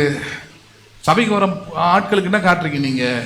இயேசு மரியாளின் குமாரன், இயேசு யோசேப்பின் குமாரன். ஆனால் கிறிஸ்தவர்கள் சொல்ல வேண்டியது, விசுவாசிகள் அறிக்கையிட வேண்டியது, நான் இயேசுவின் பிள்ளை என்றால் இயேசு தேவனுடைய பிள்ளையாய் இருக்கிறார். யாருடைய பிள்ளையாய் இருக்கிறார் அவர்? He is the Son of God. He is not by flesh. அவர் மாம்சத்தின் அடையாளத்தோடு இல்லை. நம்புறீங்களா நீங்க அதை? அப்ப நீங்கள் அப்படிதான் இயேசுவை பார்க்கணும். ஆவியானவர் உங்களுக்குள்ள இருந்தால் நீங்கள் அப்படிப்பட்ட சாட்சியை தான் கொடுப்பீர்கள். உங்கள் வாழ்க்கை அப்படிப்பட்ட சாட்சியை தான் சொல்லும். உங்கள் கிரியை அப்படிப்பட்ட சாட்சியை தான் சொல்லும். 3 அடையாளங்களும் தான். பிறக்கும் போதும் அந்த அடையாளம் சொல்லப்படுகிறது. மரியாதை இடத்துல பரிசுத்தம் உள்ளது, தேவனுடைய குமாரன் எனப்படும். உன்னுடைய குமாரன் அல்ல. நீ மேன்மை பாராட்ட முடியாது, நீ உரிமை பாராட்ட முடியாது. நீ வளர்க்கலாம், பால் ஊட்டலாம், எல்லா கடமைகளையும் செய்யலாம், தாய்க்குரிய அனைத்து கடமைகளையும் செய்யலாம். But the right is Father God. ஆனால் உரிமை யாருக்கு உண்டு? பரலோக தகப்பனுக்கே இயேசு கிறிஸ்துவின் மீது உரிமை உண்டு. இயேசு பரலோக தகப்பனுடைய புதல்வனாய், பிள்ளையாய், குமாரனாய் இருக்கிறார். நம்புறீங்களா நீங்க அதை? அதனாலதான் ஞானஸ்நானம் எடுக்கும்போது 2வது வாட்டி அதை உறுதிப்படுத்துறார். இவர் என்னுடைய நேசகுமாரன், இவர் மேல் நான் பிரியமாய் இருக்கிறேன். Again he witnessed. ஏன்னா ஒருவரும் தேவனுடைய பிள்ளைகள் என்கிற அந்த சுதந்திரத்திலிருந்து இயேசு யார் எடுத்துக்கூடாது ரொம்ப கவனமா இருந்தார். 3வது இந்த இடத்துல பார்ப்போம். பேதுரும் யோவானும் யாக்கோபுமே அது மாற்றி அமைக்கலாம்னு பார்க்குறாங்க. அப்பதான் சொல்றாரு, எப்பா யாருன்னு நினைச்சு அவர்கிட்ட பேசிக்கிட்டு இருக்கிறீங்க? இவர் என்னுடைய நேசகுமாரன், இவருக்கு நீங்கள் என்ன பண்ணுங்கள்? செவி கொடுங்கள். கடைசியா கலாத்தியர் 4வது அதிகாரம் கலாத்தியர் 4 அதிகாரம் 4 முதல் 7 வசனங்களை பாருங்கள். கலாத்தியர் 4 முதல் 7 வசனங்கள். நாம் புத்திர சுவிகாரத்தை அடையும்படி நியாய பிரமாணத்துக்கு கீழ்ப்பட்டவர்களை மீட்டுக் கொள்ளத்தக்கதாக காலம் நிறைவேறின போது ஸ்திரீனிடத்தில் பிறந்தவரும் நியாய பிரமாணத்துக்கு கீழானவரும் ஆகிய தம்முடைய குமாரனை தேவன் அனுப்பினார். மேலும் நீங்கள் புத்திரராய் இருக்கிறபடியால் அப்பா பிதாவே என்று கூப்பிடத்தக்கதாக தேவன் தம்முடைய குமாரனுடைய ஆவியை உங்கள் இருதயங்களில் அனுப்பினார். ஆகையால் நீ அடிமையாயிராமல் புத்திரனாய் இருக்கிறாய். நீ புத்திரனே ஆனால் கிறிஸ்துவின் மூலமாய் தேவனுடைய சுதந்திரமாய் இருக்கிறாய். அருமையான வேத பகுதியிலே 4 வசனத்தில் ஆரம்பிக்கிறார். நாம் புத்திர சுவிகாரத்தை அடையும்படி. நாம் எதை அடையும்படி? பாவிகள், தேவனை விட்டு பிரிந்திருந்தவர்கள், தேவனுடைய பிள்ளைகள் என்று சொல்வதற்கு ஒரு தகுதியும் இல்லாதவர்கள். அப்படி இருந்த போது பிதாவானவர் தம்முடைய குமாரனை எதற்காக அனுப்பினார் இந்த பூமிக்கு? எதற்காக அவரை மரணத்துக்கு ஒப்பு கொடுத்தார்? எதற்காக இயேசு சிலுவையிலே அடிக்கப்பட்டார், ரத்தத்தை சிந்தினார் என்றால் நாம் புத்திர சுவிகாரத்தை அடையும்படி. நாம் எதை அடையும்படி? நீங்களும் நானும் தேவனுடைய பிள்ளைகள் என்கிற அந்த அந்தஸ்தை பெறும்படி, நீங்களும் நானும் தேவனுடைய பிள்ளைகள் என்கிற அந்த உரிமையை பெறும்படி, நீங்களும் நானும் தேவனுடைய பிள்ளைகளுக்குரிய ஆசீர்வாதத்தின் நன்மையும் பெறும்படிக்கு தேவன் தம்முடைய பிள்ளையாக இயேசுவை இந்த பூமிக்கு அனுப்பினார். 6வது வசனம். மேலும் நீங்கள் புத்திரராய் இருக்கிறபடினால், மேலும் நீங்கள் யாராய் இருக்கிறபடினால்? புத்திரராய் இருக்கிறபடினால் அப்பா பிதாவே என்று கூப்பிடத்தக்கதாக தேவன் தம்முடைய குமாரனுடைய ஆவியை உங்களில் என்ன பண்ணியிருக்கிறார்? இருதயங்களில் அனுப்பி இருக்கிறார். பரிசுத்த ஆவியானவர் பெற்றுக்கொண்ட ஒவ்வொரு விசுவாசியும், பரிசுத்த ஆவியானவரை அறிந்திருக்கிற ஒவ்வொரு விசுவாசியும், பரிசுத்த ஆவியானவரை விசுவாசிக்கிற ஒவ்வொரு விசுவாசியும் அறிந்திருக்க வேண்டிய சத்தியம் என்ன? தேவன் நான் தேவனுடைய பிள்ளையா இருக்கிறபடினாலே, நான் புத்திரனா இருக்கிறபடினாலே அப்பா பிதாவே என்று கூப்பிடப்படுகிற புத்திர சுவிகாரத்தின் ஆவியை, கிறிஸ்துவின் ஆவியை, குமாரனுடைய ஆவியை என் இருதயங்களில் என்ன பண்ணியிருக்கிறார்? அவர் அனுப்பி இருக்கிறார். என்ன பண்ணியிருக்கிறார்? அவர் He has sent. 2000 வருஷத்துக்கு முன்னாடி அனுப்பிட்டார். நீங்கள் இயேசுவை ஏற்றுக்கொண்ட போதே அனுப்பிவிட்டார். இன்னைக்கு காலையில் ஞாபகப்படுத்துறாரு உங்களுக்கு. உங்கள் இருதயத்தில் இருக்கிற பரிசுத்த ஆவியானவருக்கு நீங்கள் இடம் கொடுக்கணும். நீங்கள் அவர் சொல்றதை கேட்கணும். அவர் தான் உங்களுக்கு உள்ளத்துல உறுதிப்படுத்துறாரு. என்னது? நீ தேவனுடைய பிள்ளையாய் இருக்கிறாய், நீ புத்திரனாய் இருக்கிறாய். அதனால என்ன? இனி தேவனை நீ அந்நியனாக நின்று பார்க்க வேண்டியதில்லை, ஒதுங்கி நீ பார்க்க வேண்டியதில்லை, தூரமா இருந்து பார்க்க வேண்டியதில்லை. அவர் எந்த உறவோடு கூட பார்க்கலாம்? நீ அப்பா பிதாவே என்கிற உறவு. என்ன உறவோடு கூட பார்க்கலான்றாரு?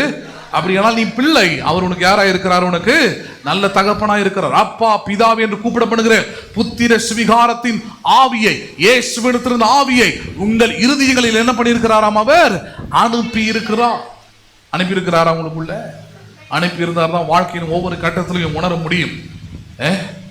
இயேசு மட்டும் பிதாவுக்கு அப்பா இல்லை, பிதாவாகி தேவன் எனக்கு யாரா இருக்கிறார்? அவர் தகப்பனாய் இருக்கிறார். I am not lonely no more. நான் தனிமையானவன் அல்ல. நல்லதான் வசனம் சொல்லு. தகப்பனும் தாயும் கைவிட்டாலும் கர்த்தர் உங்களை சேர்த்துக் கொள்வார்னா ஏதோ அரவணைப்பாரு, ஏதோ உங்களை கொஞ்சம் கொஞ்சமா பார்த்து பாருல. He will be behave as a father God. நல்ல தகப்பனை போல நடத்துவார், நல்ல தகப்பனை போல உங்களுக்கு நடந்து கொள்ளுவார். அதனால சொல்றாரு, ஆவி உங்களுக்குள்ள இருந்தாதான் அந்த விசுவாசம் உங்களுக்குள்ள இருக்கும், அந்த நம்பிக்கை உங்களுக்குள்ள இருக்கும், அந்த கிரியை உங்களுக்குள்ள இருந்து வெளிப்படும். உங்கள் ஆவியிலிருந்து அந்த கிரியை வெளிப்படும். என்ன ஆவி வெளிப்படும்? நான் தேவனுடைய பிள்ளையாய் இருக்கிறேன், நான் புத்திரனாய் இருக்கிறேன். அதனால 7வது வசனம் அப்படி சொல்றாரு.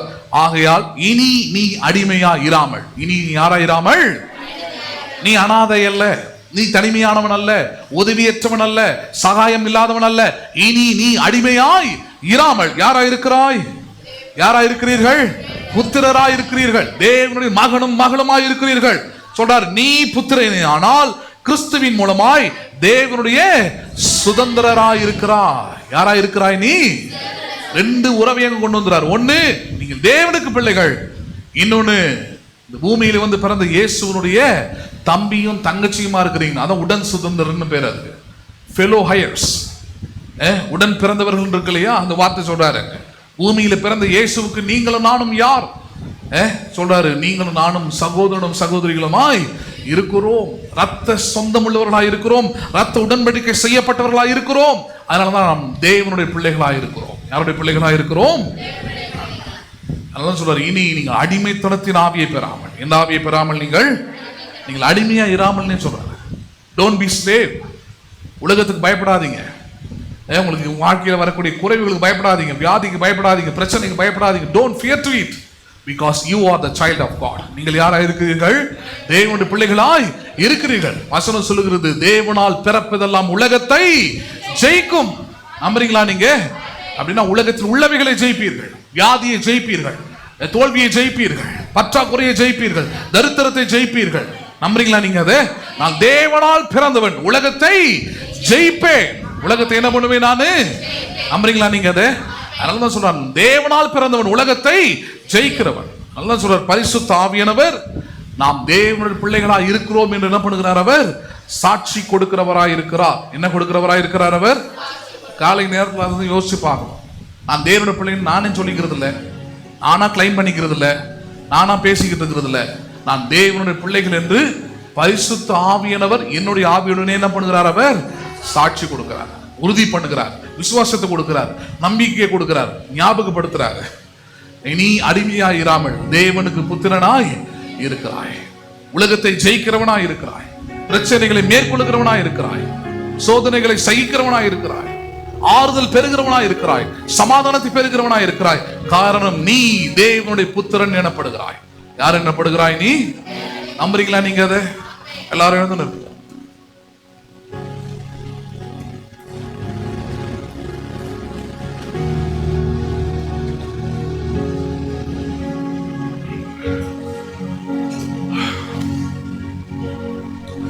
ஜெபிப்போம். எங்கள் அன்பும் இரக்கமுள்ள பரலோக தகப்பனே, ஆசீர்வதிக்கப்பட்டதான இந்த அருமையான நல்ல காலை வேளைக்காக ஸ்தோத்திரம். கேட்ட சத்திய வார்த்தைகளை கர்த்தர் பிள்ளைகளோடு கூட பேசினபடியால் நன்றி செலுத்துகிறோம். பரிசுத்த ஆவியானவர் நாங்கள் தேவனுடைய பிள்ளைகளா இருக்கிறோம் என்று சாட்சி கொடுக்கிறவராய் இருக்கிறார். எங்களுக்காக அனுப்பப்பட்டவர், எங்களுடைய இருதயங்களில் அனுப்பப்பட்டவர், எங்களுக்குள் வாழ்கிறவர், எங்களுடைய வாழ்க்கை குறித்து, எங்களுடைய எதிர்காலத்தை குறித்து, எங்களுடைய நம்பிக்கைகளை குறித்து, எங்களுடைய விசுவாசத்தை குறித்து சாட்சி கொடுக்கிறவராய் இருக்கிறார். நாங்கள் அடிமைகள் அல்ல, நாங்கள் உலகத்தார் அல்ல, நாங்கள் உலகத்தின் அடையாளங்களை உள்ளவர்கள் அல்ல. நாங்கள் உங்களுடைய பிள்ளைகளாக இருக்கிறோம் ஆண்டவரே. நாங்களுடைய பிள்ளைகளாக இருக்கிறபடியினாலே நாங்கள் அடிமைத்தனத்துக்கு உட்பட்டு இராமல் அப்பா பிதா என்று கூப்பிடப்படுகிற புத்திர சுவிகாரத்தின் ஆவியை பெற்றிருக்கிறோம். நாங்கள் தேவனால் பிறந்தவர்களாக இருக்கிறோம். தேவனால் பிறப்பதெல்லாம் உலகத்தை ஜெயிக்கும் என்று சொன்ன வார்த்தை நிரூபிக்கும்படியாக இருக்கிறோம். எங்களுடைய நடத்தை, எங்களுடைய சிந்தை, எங்களுடைய செயல் ஒவ்வொன்றும் பரிசுத்த ஆவியானவரால் சாட்சி கொடுக்கப்படுகிறது. சாட்சி கொடுக்கப்படட்டும். அருமையான நேரத்தில் கூடி வந்திருக்கிற, பார்க்கிற, கேட்கிற ஒவ்வொரு பிள்ளைகளை கர்த்தர் ஆசீர்வதிப்பீராக. மேலான கிருபை, சமாதானம், வெற்றியும் வாழ்வும் ஒவ்வொருவருக்கும் இயேசுவின் நாமத்தினாலே உண்டாகட்டும். பலவீனமான சரீரங்கள் பலனாய் மாறட்டும். தோல்வி நிறைந்திருக்கிற வாழ்க்கையில தேவனுடைய ஜெயம் உண்டாகட்டும், வெற்றி உண்டாகட்டும், வாழ்வு உண்டாகட்டும், சமாதானம் உண்டாகும்படியாக ஜெபிக்கிறோம். தேவனுடைய பாதுகாப்பு உண்டாகட்டும், தெய்வீக சுகம் உண்டாகட்டும், தேவனுடைய செழிப்பு வாழ்க்கைகளில் உண்டாகட்டும். ஒருவன் கிறிஸ்துவுக்குள் இருந்தால் அவன் புது சிருஷ்டி என்று சொல்லப்பட்டிருக்கிறது. அவருடைய வாழ்க்கை கர்த்தனை புது சிருஷ்டியாக உள்ளங்களை, இருதயங்களை கர்த்தனை மாற்றி அமைப்பதற்காக நடி செலுத்துகிறோம். எங்கள் ஆண்டவரும் அருமை இரட்சகரும் ஆகிய இயேசு கிறிஸ்துவின் இனிய நாமத்தில் ஜெபிக்கிறோம் எங்கள் ஜீவனும் நல்ல பிதாவே, ஆமென். என் ஆத்துமாவே கர்த்தரை ஸ்தோத்திரி, என் மூலமே பரிசுத்த நாமத்தை ஸ்தோத்திரி. என் ஆத்துமாவே கர்த்தரை ஸ்தோத்திரி, கர்த்தர் செய்த சகல உபகாரங்களை மறவாதே. ஆமென். ஆசீர்வாதம் நம்முடைய கர்த்தராகிய இயேசு கிறிஸ்துவின் கிருபையும் பிதாவாகிய தேவனுடைய அன்பும் பரிசுத்த ஆவியானவர் ஐக்கியமும் இன்றைக்கும் என்றைக்கும் சதா காலமும் நம் அனைவரோடும் கூட இருப்பதாக. ஆமென். ஆமென். God bless you.